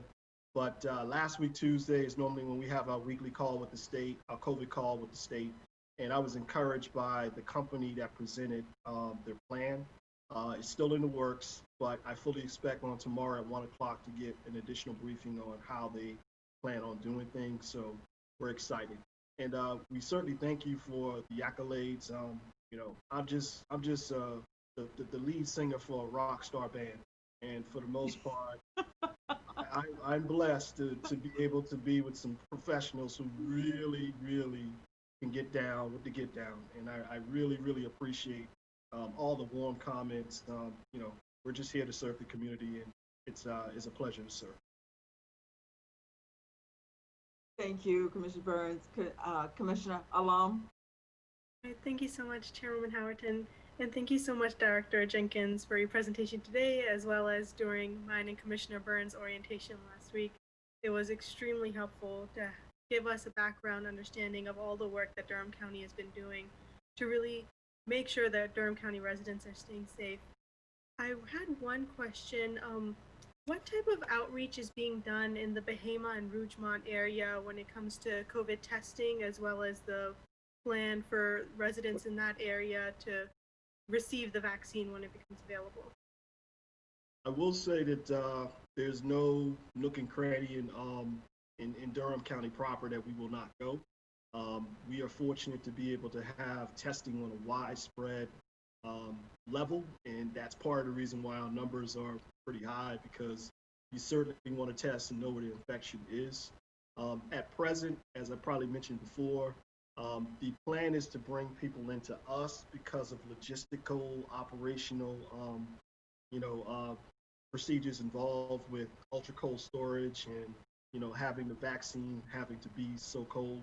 But make no mistake about it, the minute that we have some type of apparatus that can travel and we could send a nurse and a data entry professional or admin person to a certain location, that's one of the plans that we have, one of the mandates that I personally have for staff, because we want this vaccine to be administered. We want anybody who wants the vaccine to get vaccinated, because that is the first step in ending the pandemic. We want to make sure that people are confident and making this personal choice, because I make a point to say it is a personal choice, and we certainly want to make sure that people have all the knowledge that they need in order to make an informed decision. But we will certainly definitely make sure that we get to that area, and I thank you for that question. Thank you, Commissioner Jacobs. Thank you, Rod, as always. And so now we know that you're in a rock band, and so that's one of your other talents too, right? I know we heard a lot. You gave a very detailed report, and so did Cam Wolf at the Recovery and Renewal Task Force. And you mentioned during that presentation, I know this is a really challenging logistical situation. And you talked a little bit about how there's going to need to be 2 doses, and what you were able to able to get for Durham County because of the temperatures that the vaccines need to be stored at. And so if you could just talk a little bit about your plans and just some of the challenges and the strategies around making sure that people come back within 21 days to get that second dose. Indeed, Madam Vice Chair, thank you so much for the accolades and all that you've been doing and the work we've been doing to get the word out. Certainly appreciate that. We were fortunate to receive, if not on a temporary basis, at least, is for free, from the North Carolina Central University's Accord program. They are going to provide us with an ultra cold storage freezer that is going to be able to hold 56,000 vials of COVID vaccine. So again, it's Durham standing tall, it's Durham standing together, it's our community coming together. Shout out to North Carolina Central and Dr. William Pilkington and company. We certainly appreciate that. The unfortunate thing is this is a 2-dose vaccine, so of course you got to get your first shot, and then 21 days later you have to get your second shot. We're going to have a number of different tools in our toolbox in order to ensure that you get that second shot, to include you get your card and your first shot. Then we're going to get, sign you up to get automated calls. There's going to be somebody calling you, live telephone call. There's a whole elaborate system that I will not go into detail, but the state is set up in order to ensure that to get your second shot. So again, with the logistical operational apparatus involved with ultra cold storage, fortunately we can't take it on the road just yet, but we do know that there are other vaccines, as explained by Dr. Cam Wolf on Friday. There are other vaccines on the horizon that will probably come toward early 2021 or late summer. But, again, 2021 is already looking fantabulous, if that's even a word, because every week there's going to be more vaccine, more players coming. So once it gets in regular rhythm, we know that we'll have vaccine coming on a weekly basis. So there's not anyone under the sound of my voice who should not be able to get vaccinated once we get through the 4th. Thank you, Rod, for all of your great work. And I talk about some of the, just the increase, and you've given us, we all listen to you and your message to us every week. And you have a pretty serious message to all of us right now. Do you have any insight? Is it just community spread right now? I mean, have we been able to isolate at all? I mean, because Durham residents have been so amazing with wearing masks and everybody working so hard on this. Do you all have any insight into what's happening? I think that's what's been disappointing, Chair Jacobs and others. That's what's been so disappointing. We could narrow it down to a particular segment. There were many players. I smile because now I'm thinking back over the course of the months, and it could have been at one point in time. Butner gave us a nice drop of just cases, and then of course we had the summer where we had our brown brothers and sisters, the Latinx population, and the Latin 19 Coalition, and El Centro Hispano, and La Ley, and all those different people that we worked with stood tall and made sure that the awareness was there. Unfortunately, there's not a day that goes by, Chair Jacobs and others, that I'm not asking my staff, where is it coming from? What is going on? And the unfortunate thing is that it's just the surge. And a lot of it is attributed to COVID fatigue, mass fatigue. Thus my message at the beginning, we have to double down. There's so much at stake. It's our kids going back to school. It's us being able to get back to our livelihood. It's restaurants. It's so many things, so many facets of our daily lives that's affected by a personal decision, which is just to wear a mask. I'm encouraged by the aggressive stance that the new administration is embarking upon. 100 days wearing your mask, that has the potential to save 50,000 lives. Because if we don't, 100,000 lives are set to die because of COVID. So this is a totally preventable disease. I have faith in Durham. I do understand that holiday's coming, and I will give my holiday message right now. If you're going to go, we ask that you consider to take a COVID test prior to. Keep it very small. Keep it outside. If it has to go inside, make sure it's well ventilated, but we would prefer virtual. It's the first time that I'm not going to see my family from Charleston and other vicinities, probably my whole life. But in order to enjoy future Thanksgivings and Christmases, this is the sacrifice I'm willing to make. Rod, you have so much information that we could listen to you all night, but we really can't. I'm so thankful to have you as our health director, and that you are so knowledgeable about what needs to happen in this community to take care of our citizens.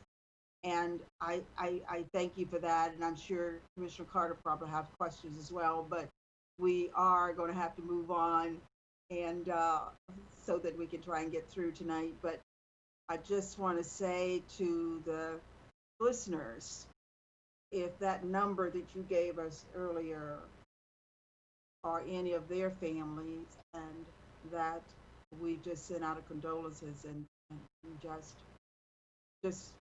know that we wish them well. Because losing someone, no matter for what reason it is, it's tough, and it's tough right now for all of us citizens that are losing family members. But thank you for your report. Well, thank you, and thank you, commissioners, for having the political will to do what's right. Food insecurity and just taking care of the unsheltered homeless. You guys are heroes. You guys are doing what's right for our community. Thank you very much. Thank you, Ron. So our next item on the agenda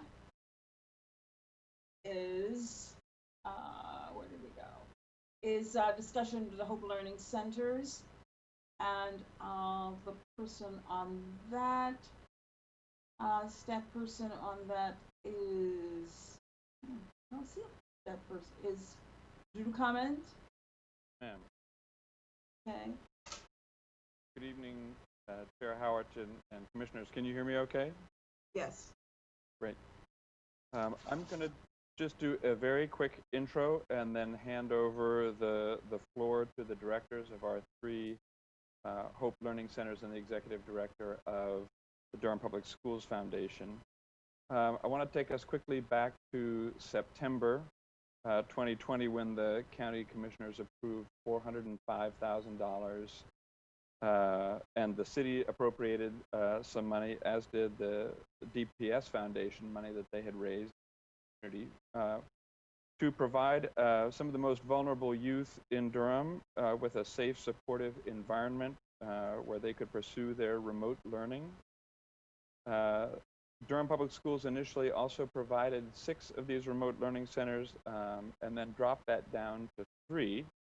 The 3 Hope Learning Centers are located at Student U, the YMCA, and Kate's Corner. And again, the county funding was basically sufficient to help carry that effort through first semester. You may recall from the first couple of reports that came in, enrollment ramped up over a number of weeks and even months. It is the case at this point that all of the programs, all of the Hope Centers are fully enrolled, although as some noticed with the most recent report, attendance has still been hampered in part by ongoing COVID concerns and also transportation difficulties. More active conversation about the second semester needs and the resources that would be necessary to support those needs. It ramped up in late November, just as the former board was finishing their term and the new board was starting theirs. I want to acknowledge that this would have been much better as a work session item, but we lost our December work session, and so didn't really have the opportunity for that, our normal kind of discussion item. The providers have been in very active conversation with Durham Public Schools, and I want to point out that they also represent very close connection to these most vulnerable students and their families, and have a lot of good information about what needs those families are experiencing. Also want to acknowledge briefly the additional materials that were received midday today, and to note that commissioners may not have had sufficient time to absorb that information. I think we'll all, be in agreement that this is a conversation that does need to keep moving, even if, as I anticipate, we need to continue the conversation into the new year. And with that, I want to hand the floor over to Alexandra Zagbayu, the Executive Director of Student U, Perry from the Durham YMCA, and Kate Goodwin from Kate's Corner. Alexandra, I think I'll start with you unless you want to recognize somebody else. Excuse me, just before you start, Alexandra, just so that for the public know that if we stop this conversation, it's not that we're ending it, that it will end up moving on to our work session because there's so much information that needs to be gathered, and tonight we won't have the time to really thoroughly vet it. So just so the public will understand what's happening. Thank you. Go ahead, Thanks so much. Drew and Chairwoman Howerton, welcome to the new members of the County Commissioners. We're happy to have you and to get to work with you. As Drew has mentioned, we came to you in August, concerned about the needs of young people in our community as we started to recognize that schools were likely to open in Plan C and that many children in our communities would not have a safe place to be able to continue to learn. Through your investments, we have been able to support over 300 students in our community. We have been able to hire about 41 people in our community to support our work. Most of our students that we have the pleasure of serving and supporting are African American and Latinx students in our community. And between our centers, the YMCA serves about 17 schools, Student U serves about 24 schools, and Kate's Corner. We are here because we are looking to second semester. And as you all know, as of today, the Board of Education has decided that we will operate in Plan C, but that students in K through 5 will have the option to opt in to school instruction if we are below a 4% positivity rate for at least 2 weeks. As of last week, the school board voted to ensure that their learning centers were open until at least January 29th to give them the opportunity to come back in January and see whether or not students will be moving back into that in-person instruction or remaining remote. Our partners are here today because we're thinking ahead, because we have been working with these students and their families, and they're asking us, are you going to be here with us second semester? This is something that has been really beneficial to our students, and we want to make sure that we're able to give them confidence about whether or not we'll be able to work with their children moving forward. I'm going to leave that here, wanted to give you that context about what's happening at DPS and how that's impacting us.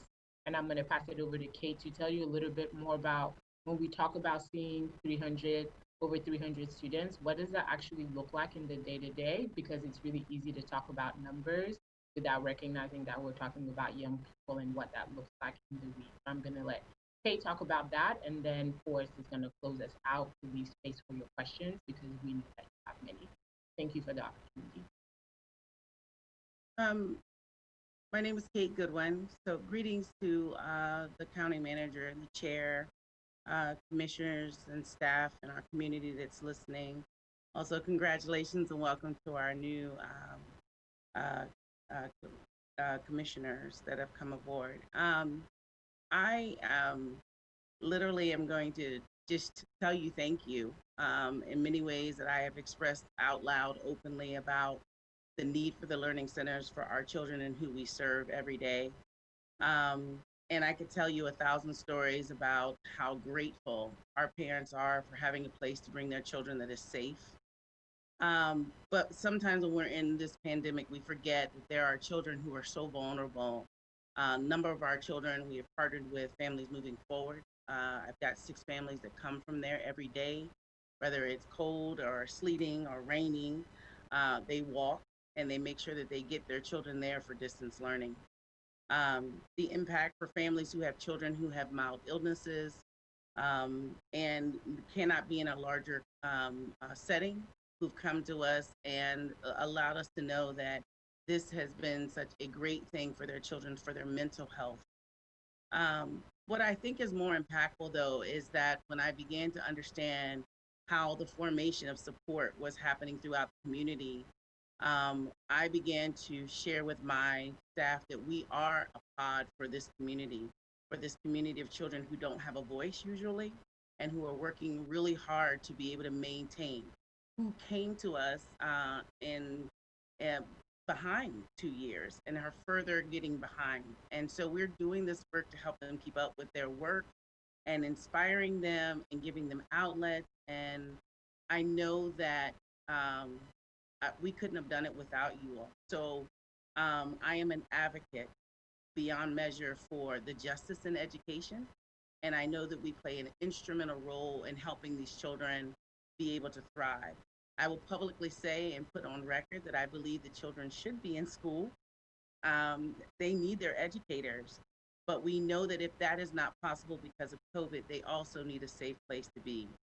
So we know that the CPS case managers who have come to us, who we've been able to take those children out of vulnerable situations and provide a safe place, can't express enough how important this is. So I want to say thank you. Thank you for making an impact for our children, but also thank you for putting children first. That's just all this is about for me and my partners, is that children come first. And if we can keep that mindset and we can continue to get that support, it's very important to the work we're doing. Commissioners, good evening. My name is Forrest Perry, and I work with the YMCA. And I too would like to echo my congratulations to our new board members with us tonight, Chair Howerton, Manager Davis, staff. Thank you for having us with you. As Kate and Alexandra have articulated so well already, we have been working over the past several months to provide a safe and supportive place for our students to learn. And while we set out on this journey hoping that we would only need your support through the first semester, unfortunately, as we continue to learn, the pandemic just continues to intensify. And at this point, as Alex referenced, we are anticipating needing to continue supporting these students into the second semester. So tonight, and part of the memo that Drew referenced, in that memo, our proposal to you tonight is to consider a funding request to help sustain and help support these centers moving into the second semester. As Alex referenced earlier, between the 3 sites that Student U, Kate's Corner, and the YMCA serve, we're currently serving approximately 306 students. And to sustain that for the entirety of the 3rd quarter, which runs through the middle of the next semester, is about $615,000. However, Chair Howerton, I know you referenced that this conversation may roll over into future meetings. So I know the board appreciates having options for consideration. One of the additional options that we wanted to present that's in addition to the memo tonight is a consideration of funding the last 2 weeks in January at a cost of $124,000. As noted, the funding previously supplied will get us through the end of the first semester, which expires around January 15th. But again, to be able to say with certainty to our families that we have the resources to support them through the end of the month of January, which, as a point of reference, I think is important based on the Durham Public Schools board meeting schedule and when they may or may not ultimately decide whether or not children have the opportunity to return to in-person learning. So tonight we'd like to ask you to consider both of those. We understand the larger amount may be a more in-depth conversation that's needed to fully support that. However, we would like to ask you to entertain the smaller abridged amount this evening. And one thing that I think is important to represent, this program, as delivered by Student U and Kate's Corner and the YMCA, has been fully supported through your support, the support of the city, the support of Durham Public Schools Foundation, and the unfortunate alternative to that, the unfortunate trade-off to that is that these programs cannot continue without your support. So we have funding to run us through January 15th right now, but if there is not additional funding provided, we will unfortunately have to bring these centers to a close on that date. So with that, I'll pause again. Thank you for having us with you this evening, and we'll pause and take any questions you may have. Thank you, Forrest, and thank you, Kate, for your presentation, and Alexandra. Now I would like to start with the two new commissioners because there is so much of this information that they're just seeing for the first time. So I'd like to start with the questions with Commissioner Alam. Thank you so much. Thank you all for coming and presenting this information and for all the work you've been doing to make sure our kids continue to get a quality Durham public school education. And I also want to take a moment to thank all of our DPS educators who have been working tirelessly through this pandemic to make sure that our students continue to receive an education through Zoom education. I did have a few questions. And this one is like a personal one for me as a public school student who had to take full advantage of the different programs that were available for students with different learning difficulties and differences. What resources are available for the students in your programs who may have learning differences?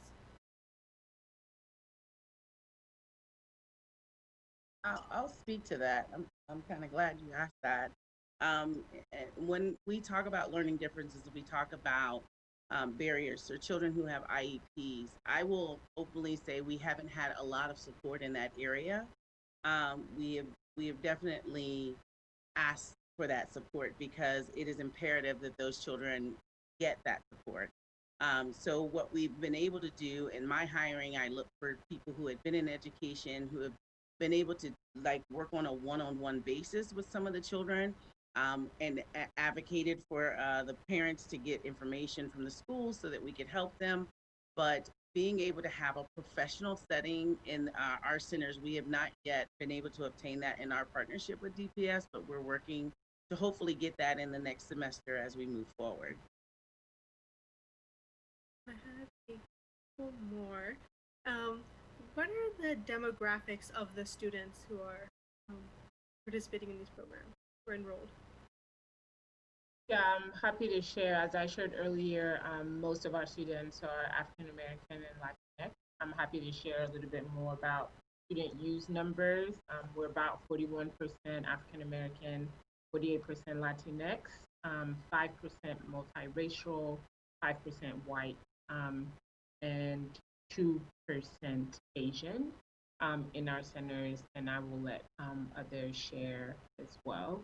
But I do think it's important to remember that in our outreach, which the county commissioners really pushed us on, we worked with not only schools, but also created a community info sheet that we sent out to an incredible amount of partners to let them know about the work in English and in Spanish, and partnered with DHA as well to make sure that we were getting the information out to the communities that fit the criteria that we set, which included students who might have been experiencing homelessness, students whose families might have become unemployed, students who had parents who were essential workers and were therefore not able to be home with their children, and children who live in Durham Housing Authority housing. So that is the process by which we have shared with the community, and I know that we all continue to get referrals from students, from teachers, from schools, from social workers for the students who are coming to our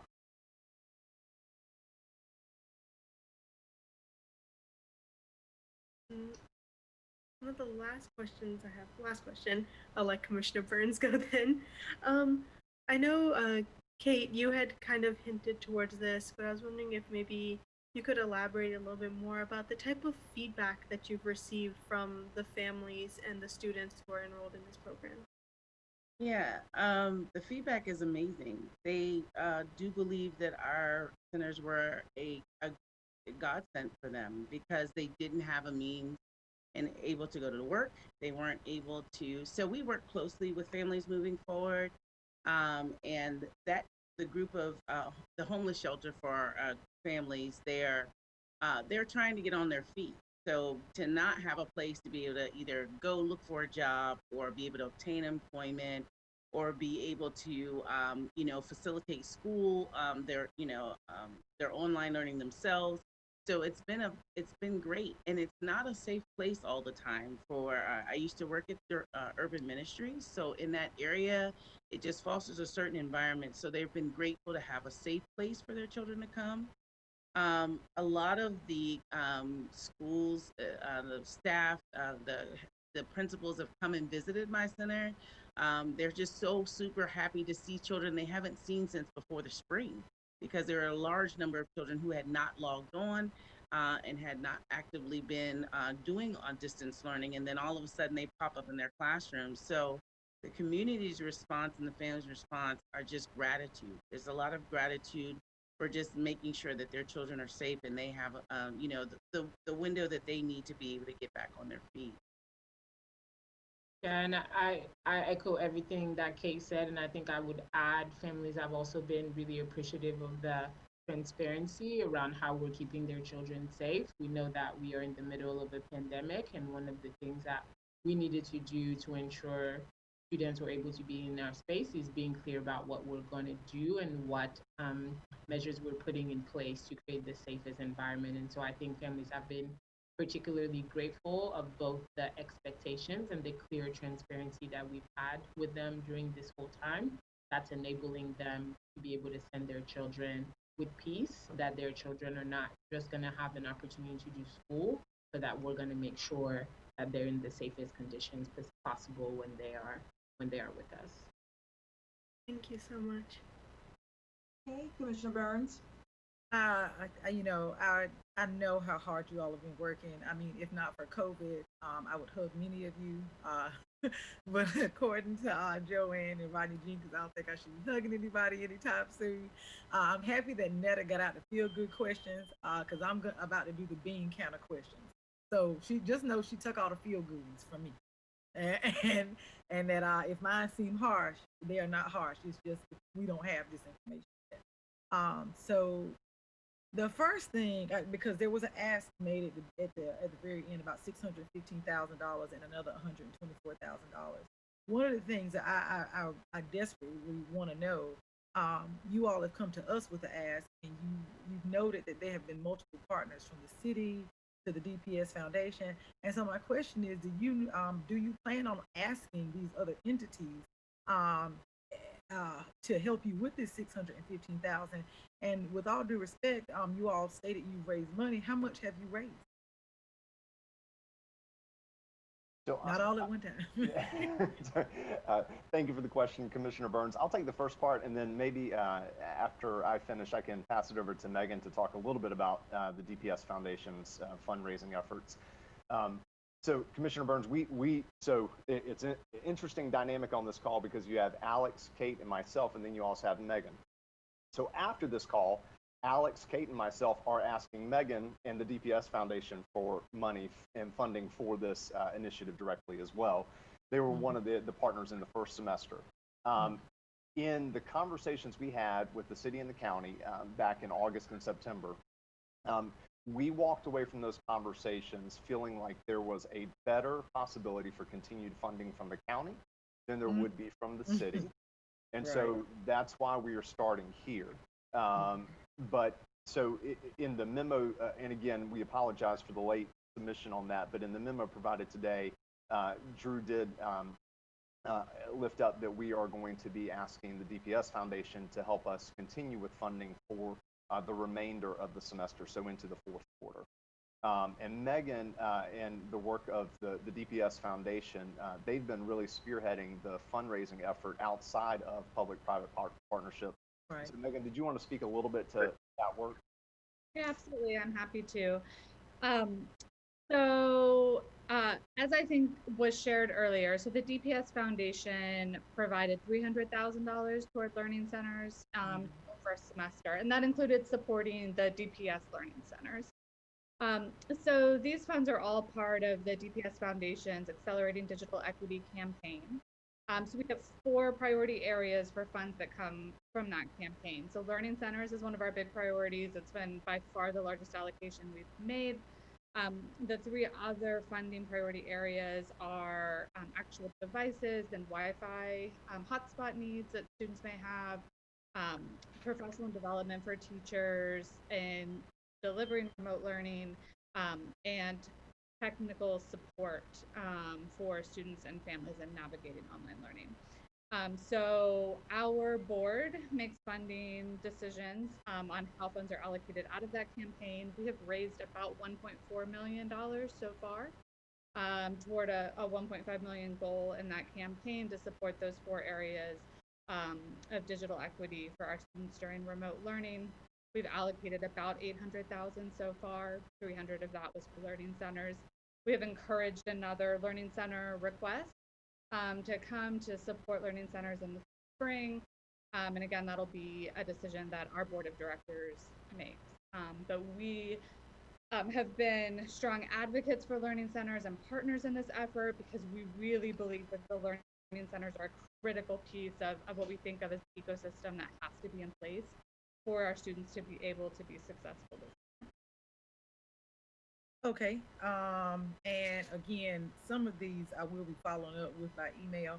I wanted to know if off the top of your head, of those 306 students, how many of them were already Student U or YMCA students? I know that the commissioners asked you to actively go out and look for new students, and Megan, that might not be one for you, but for some of the other folks, as I look through this brief, I see that, nothing bad about it because every department has seen this. We've seen some contraction from COVID.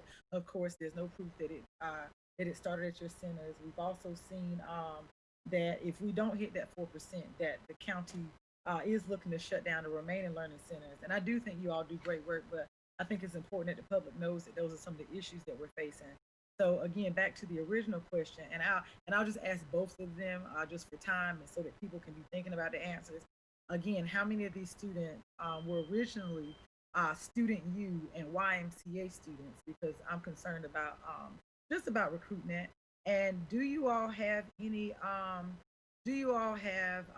data right now? And I hate to ask for data because the kids are under an extreme amount of pressure on how well these 306 students are actually progressing in their classroom. And I'll start. And those are my 2 questions. Yeah, I'm happy to go first. On behalf of Student U, we're about 50-50, 50% Student U students and 50% community students. We do not create a priority for Student U students. It is literally first come, first serve, which is really important to us as an organization because that is the vision of the work. So it is literally, if the spot is filled, we are not bumping students because they're not Student U students. It is a first come, first serve process, which is what we've told all families who are participating. I think it's important to name that all of the students are Durham public school students or students who are part of our charter communities, and this is who we are trying to serve. And your last question, we have asked DPS for that data directly. So we have asked at Student U for DPS to give us records of all of the students who are in our learning centers so we can have a sense of, yes, we're supporting them, but we're trying to see the bigger picture so that we can also be extra proactive about second semester. So what is happening with students? Are they progressing at the rate that we need them to? Are there ways that we can shift or add services to our learning centers? These are questions that we are asking and we're waiting to get that data back. As you know, there is an incredible amount of privacy around data sharing. And so it is a process. We are moving as quickly as we can. And as soon as we know, we would like to know so we can hold ourselves accountable, but we will be happy to share that with you for absolutely questions that you asked. And before somebody else answers, you're providing transportation or not? So Durham Public Schools has agreed to provide transportation to all the learning centers, but unfortunately that has not been able to start. That's what I was thinking. What we understand is that DPS has been doing an incredible amount of work to imagine 1 million transportation routes if students go back to schools, which has delayed their ability to create routes for us. But we did get routes on late Friday night. So what we know now is that by the top of January, our students will be able to have transportation for Durham Public Schools, and we hope that that will be sustained. Should we get the funding to keep the centers open, that we will be able to transport all of the students who have requested it. And for our center, it's over 30% of our students have requested transportation in order to be able to attend on a daily basis, which is really, so we have been working as quickly as we can, but we're in a pandemic and everyone is stretched, so we are doing our best to be persistent, give grace, as our district is doing an incredible amount of. I'm going to let Forrest into the question. Yeah. So commissioners, you see why this has to be a longer, lengthy conversation. We allocated 25 minutes for this conversation, and that 25 minutes is up. One of the things that I suggest, I see you, Mr. Jacobs, hang on just a second, please, is that you send these folks your questions to get ready for the work session, because it's no way we can have this conversation to the degree that we need to have it tonight, because we need to do justice to this conversation for our children. Madam Chair, if I may, I just have one suggestion. All right, just let me finish. Oh, I'm sorry, I thought you were. I apologize. Okay. I don't want this conversation rushed, and it's just no way we can get it done tonight. So Commissioner Jacobs had her hand up. If you have a quick question and the response, we need to hold the response and be able to get those responses at the work session. I agree. And then Commissioner Carter, okay? Okay.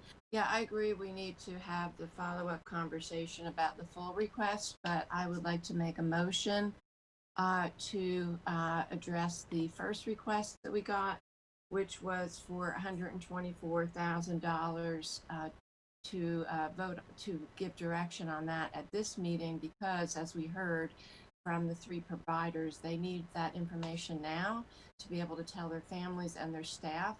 So I support that, and I'm making a motion tonight for the $124,000 and to continue the request and the rest of the questions at our work session. I second. I second. Okay, and there's been a motion and a second. Before we carry the motion through, I want to hear from our finance folks.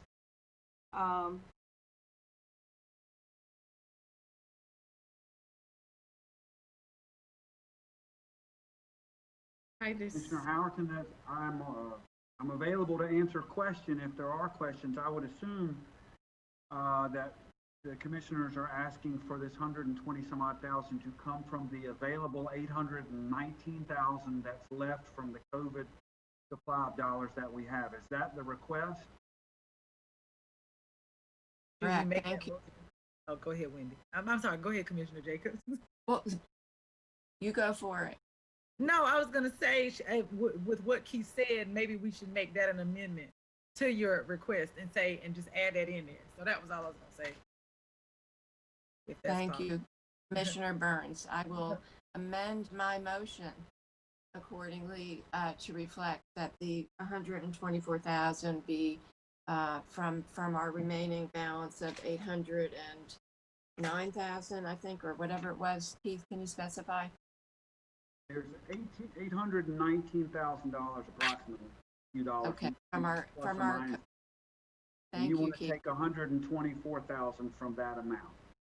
Correct. Thank you.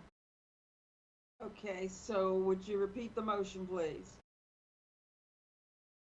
Motion that we approve the 124,000 to for the continuation funding for the end of January for the Hope Learning Centers, and for that funding to come out of the remaining Board of County Commissioners COVID Relief Fund, which has a remaining balance of $819,000. May I second that? And it's been motion and second. We have to have a voice vote, so. Any further discussion? Any further discussion? Commissioner Carter, quickly. Thank you so much. Thank I just want to say I am going to vote for this motion. You know, we didn't hesitate about extending the food for our families. This is no less important.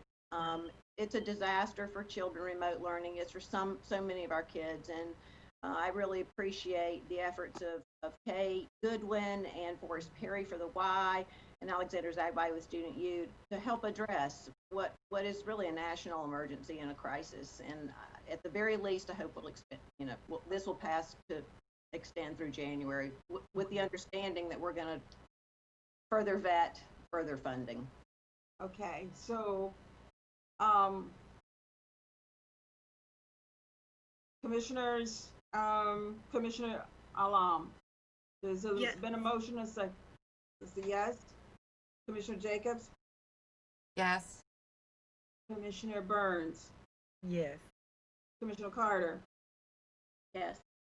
And Commissioner Howerton is a yes. That's 5-0, motion passes. Thank you so much. And we'll move the rest of it to our work session. Thank you so much. Thank you all. One point of privilege, Commissioner, I just want to share one thing with our board. I listened in on a seminar today from the National Association of County Officials that I will share the link to the information.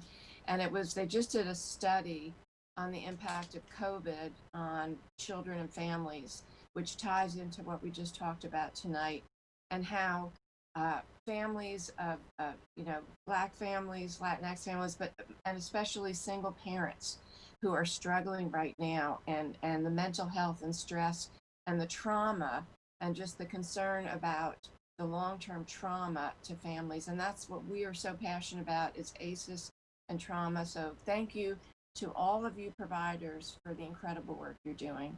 We're grateful to you. Thank you, Commissioner Jacobs.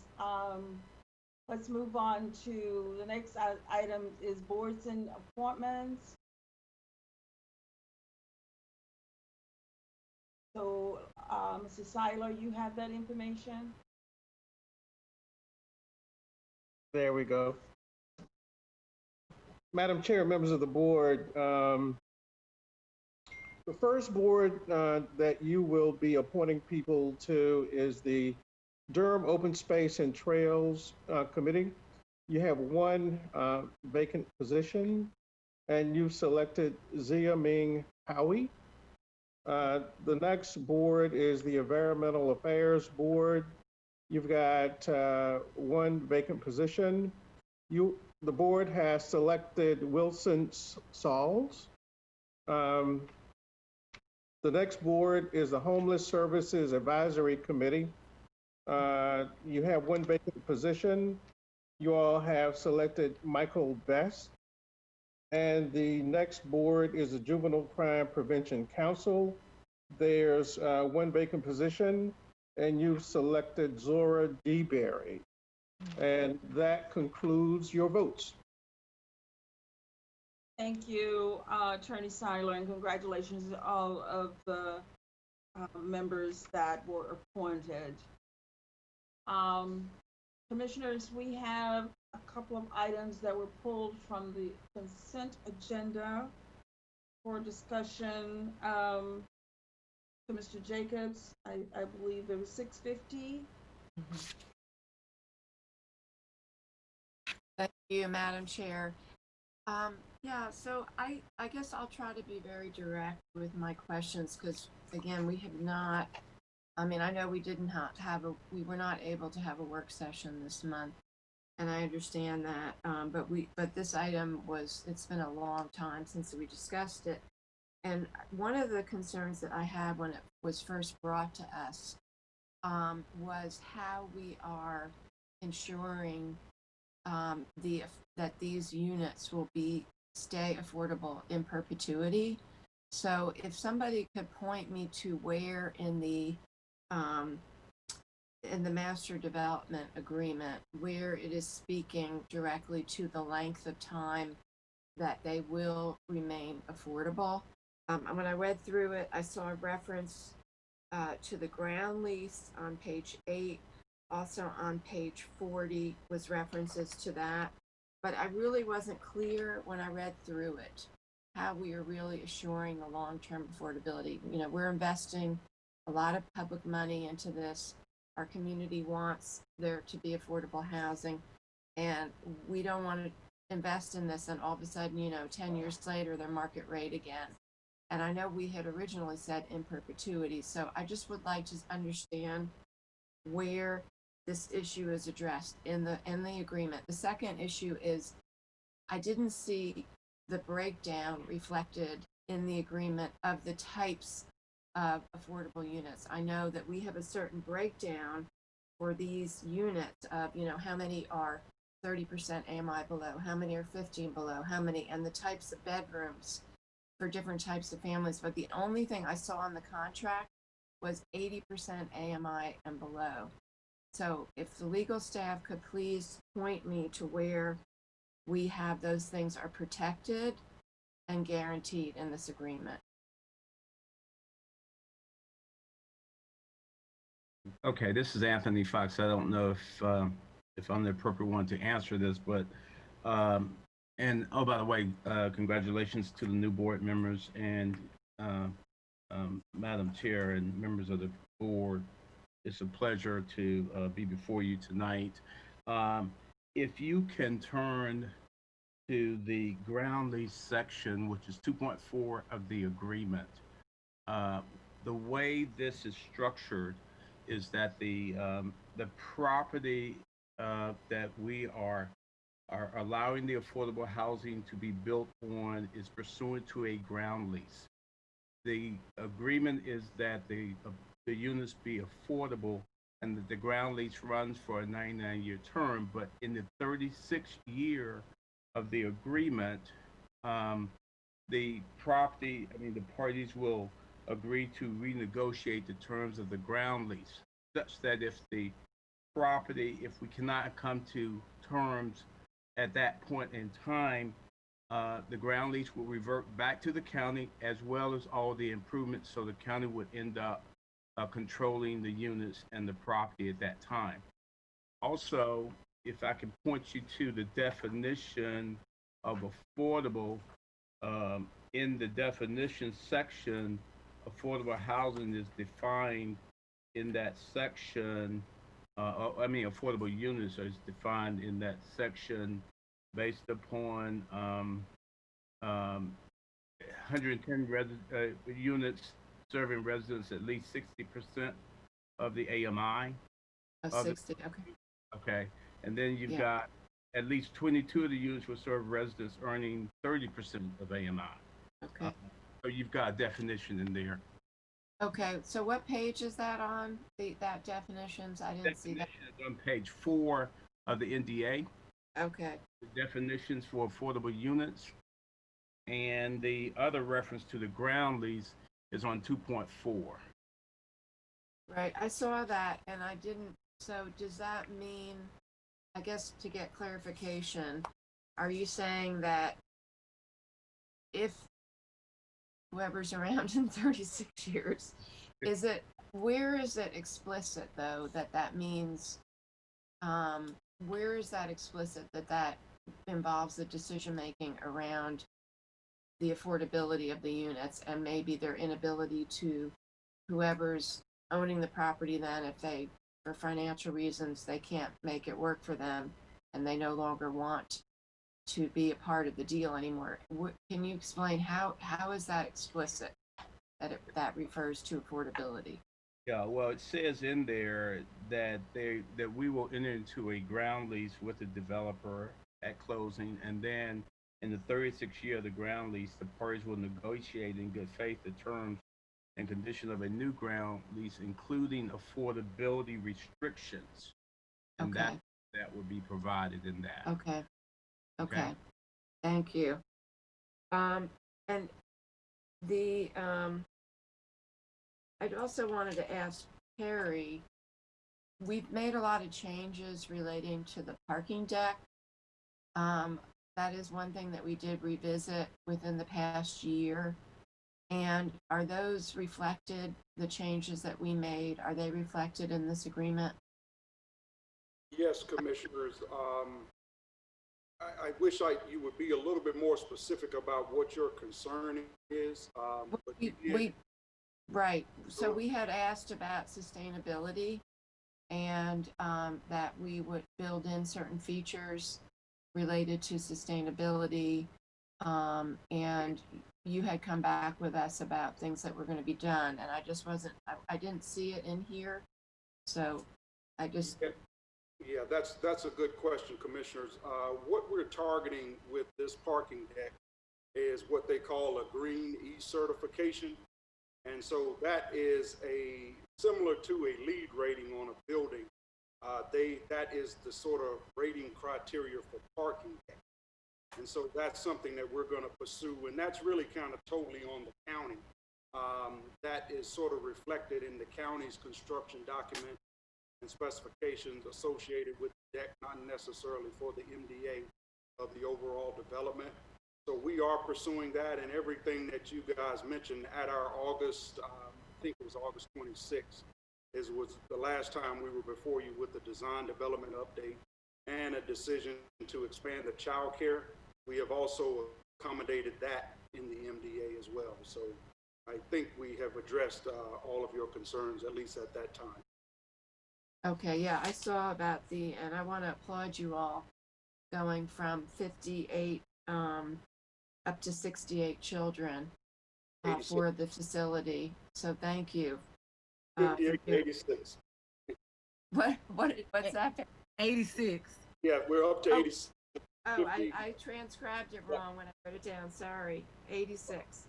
Yes, so yeah, so I really applaud you all for doing that, as well as going up from 105 units to 110 units as well is the other change that I noticed. So thank you. Okay, well that I think makes me feel a lot better getting those questions answered. I really appreciate the explanations. Thank you so much. So the other item is 663 that you pulled. So yeah, those were the questions I had asked about that. Were just about understanding which funding was continuing from the original allocation and which was the new. I wasn't clear on that because there's been a lot of different housing related deals with the Carolina Duke and with Reinvestment Partners. And then I was just asking about the MOA and possible FEMA reimbursement. Yes, thank you for those questions. Can you hear me? Yes. We hear you. So quickly, the additional $400,000 is still coming out of the $1.01 million that commissioners approved in July as we were moving the residents of Urban Ministries from the Marriott Art up to, some of them went back to Urban Ministries, right? But those who were more medically vulnerable, we moved back to the Carolina Duke Inn. And the reason we've ended up having a little more money than we anticipated available out of that slightly over $1 million is that some of the state ES funds have come in to support some of the support services that Urban Ministries is providing. So we anticipated that we might need to cover those expenses, but in the end, the state was able to cover some of them. In terms of the burn rate for the 64 rooms that we have out there is about $150,000 a month. if they're all full. So we will, over October, November, December, should be about fully expending the initial contract amount, and we're looking for another 400 to carry us through most, if not all, of the next 3 months. You all are aware, I think, that the state's non-congregate waiver is being renewed a month at a time. So we don't have to go another 3 months. We can go basically close to up to an additional 3 months, depending on how that plays out. To your question of the MOA, I'll speak briefly to that and then see if Leslie O'Connor or anybody else can add. We have continued to have conversations with finance and to discuss with them what finance believes the documentation requirements will be from state EM or from FEMA, right? Any reimbursement request we would use would have somewhat similar information requirements, and so we are continuing to get feedback from finance and then working with the providers to see kind of what processes, what documentation we think will support reimbursement, regardless of which path we end up taking. And that's our goal, to kind of get the process and the documentation to that point. We are not quite there yet, but when we do, you will either see an MOA for approval or get some further information about how we plan to seek reimbursement for those funds. Thank you very much. Commissioner Carter? Thank you. Drew, while we're on this one, I was surprised to see mention that the county may issue an RFP for COVID positive housing options. I thought we were going to do that. Just wondering where things stand there. I don't know if Leslie is on and can give her. Yeah. There She's she is. next to you on my screen. She's there. Sure. Thank you, Commissioners. So the RFP for COVID positive is currently in process. We are seeking all potential housing options that may be available through this, so not limiting it only to hotels, but really any apartment owners, duplex owners, anyone that may have availability that we can move forward. We are with working to extend this with reinvestment partners. It still allows us to be able to put those most vulnerable at the Carolina Beacon to keep them out of shelters, and that also gives us 3 additional months for us to look at the metrics in conjunction with urban ministries and with public health to try and determine what are the metrics going to be over the next 3 months to determine, do we continue on with this process? Do we and keep it the way that it is? Do we adapt the process, or at that point in time, could we potentially be where we need to be in our mitigation strategy against COVID-19 to no longer have to do this process? And so we'll continue on with those metrics, and based on kind of where we are with mitigation strategies of COVID, make the determination with public health to see if this is something that needs to be continued or not. Thank you. And so I hear what you're saying about, we'll have to sort of reassess on all the metrics and that sort of thing, but we are moving forward with the RFP for COVID positive for now. Yeah, okay. Yes, Commissioner Carter, we are. Fantastic, thanks. Other questions, commissioners? Okay, if not other questions, we got a motion to approve 0663 and 0650. So moved. Is there a second? Second. Okay, voice vote. Commissioner Carter? Yes. Commissioner Alam? Yes. Commissioner Burns? Yes. Commissioner Jacobs? Yes. And I'm a yes. It's 5-0. It passes. Okay. So that's all of the consent agenda. All right. Now we are moving on get back down to the bottom. Closed. Well, we have closed session. Who said that? I don't know. So we have a closed session.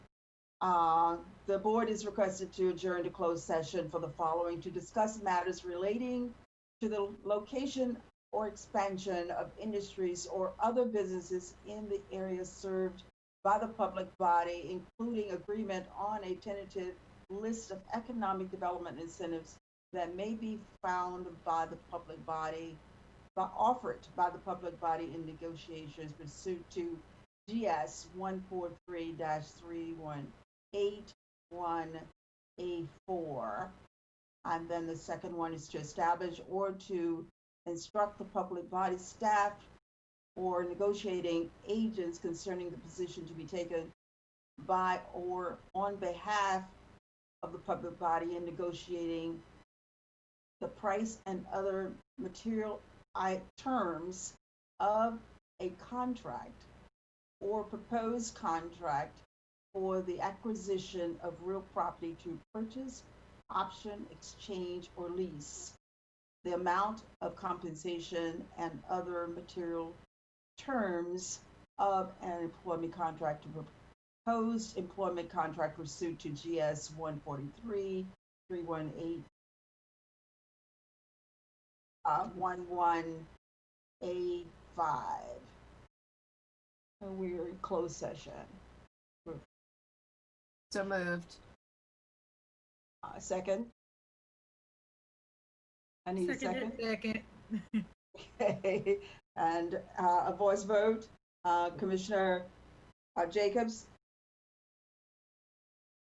Yes. Commissioner Carter? Yes.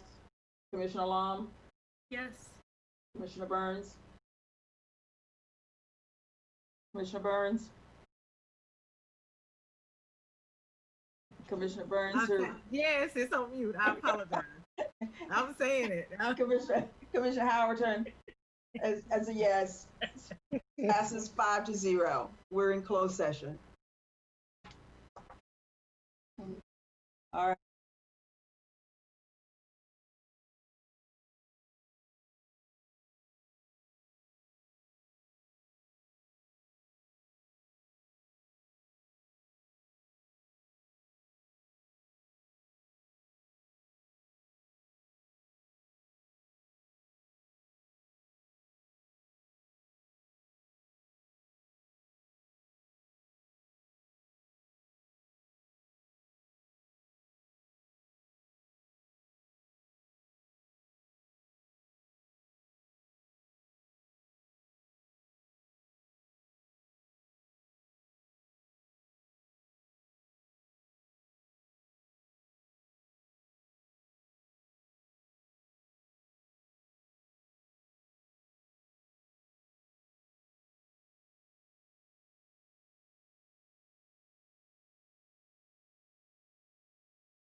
so we met in closed session, gave on the economic development, gave directions to staff. And on the, there's a couple of other motions. I get a motion to approve the purchase of vacant real property owned by Abel Herndon and identified as PIN 171556 and PIN 171557 and PIN 171558 for a total amount of $50,000, and to authorize the county manager to execute all sale agreements and related documents required to complete the transaction. Can we do the both of them at the same time, attorney? Or do we have to do one at a time? Is he on there? I think he just joined, so you Yeah. have to repeat the question. Can we do both of them at one time, or do we have to vote on each one individually? Individually. Okay. So can I get a motion to approve? So moved. So moved. Second. A voice vote, Commissioner Burns. Aye. Commissioner Alam. Aye. Commissioner Carter. Aye. Commissioner Jacobs. Aye. Passes 5. Commissioner Howerton, aye. Passes 5-0. The second one is to approve a 10-year lease agreement with Tiffany Bull LLC in the amount of $20 per square foot per year for 3,057 square feet, increasing 3% per year plus a common area maintenance fee to be adjusted annually for restaurant suite 150 in the County Administration Building 2 located at 201 East Main Street, and authorized the county manager to execute the lease. Can I get a motion? So moved. Second? Second. Okay. A voice vote. Commissioner Carter. Aye, and I can't wait to have my first beer at Tipsy Bull. Commissioner Jacobs. Aye, but you can't get tipsy. Commissioner Alam. Yes. Aye. Commissioner Burns. Aye, and I will have a burger with you. Commissioner Howerton is a yes. It passes 5-0. Thank you, everybody. Get a motion to adjourn. Happy Motion to birthday, recess. Motion to recess. Motion to adjourn. Yeah. Motion to adjourn. Adjourn or to rescind? I said recess. Adjourn. Adjourn. Adjourn. I need The a lawyer second. said so. I need a second. Second. Okay, all in favor? Wait, can we get clarification? I thought we were recessing until the 16th. Yeah, I did too. I did too. You've already done it. We've already done that. We're recessing. We're adjourning this meeting. Meeting. Okay. Got it. Well- And we got Right. 4 minutes to motion, okay? Happy birthday, Commissioner Law. Thank you. Alam, Aye. Commissioner Burns, Aye. Commissioner Carter, Aye. Commissioner Jacobs, Aye. Commissioner Howerton is an aye. We are adjourned. Thank you Bye, all. everybody.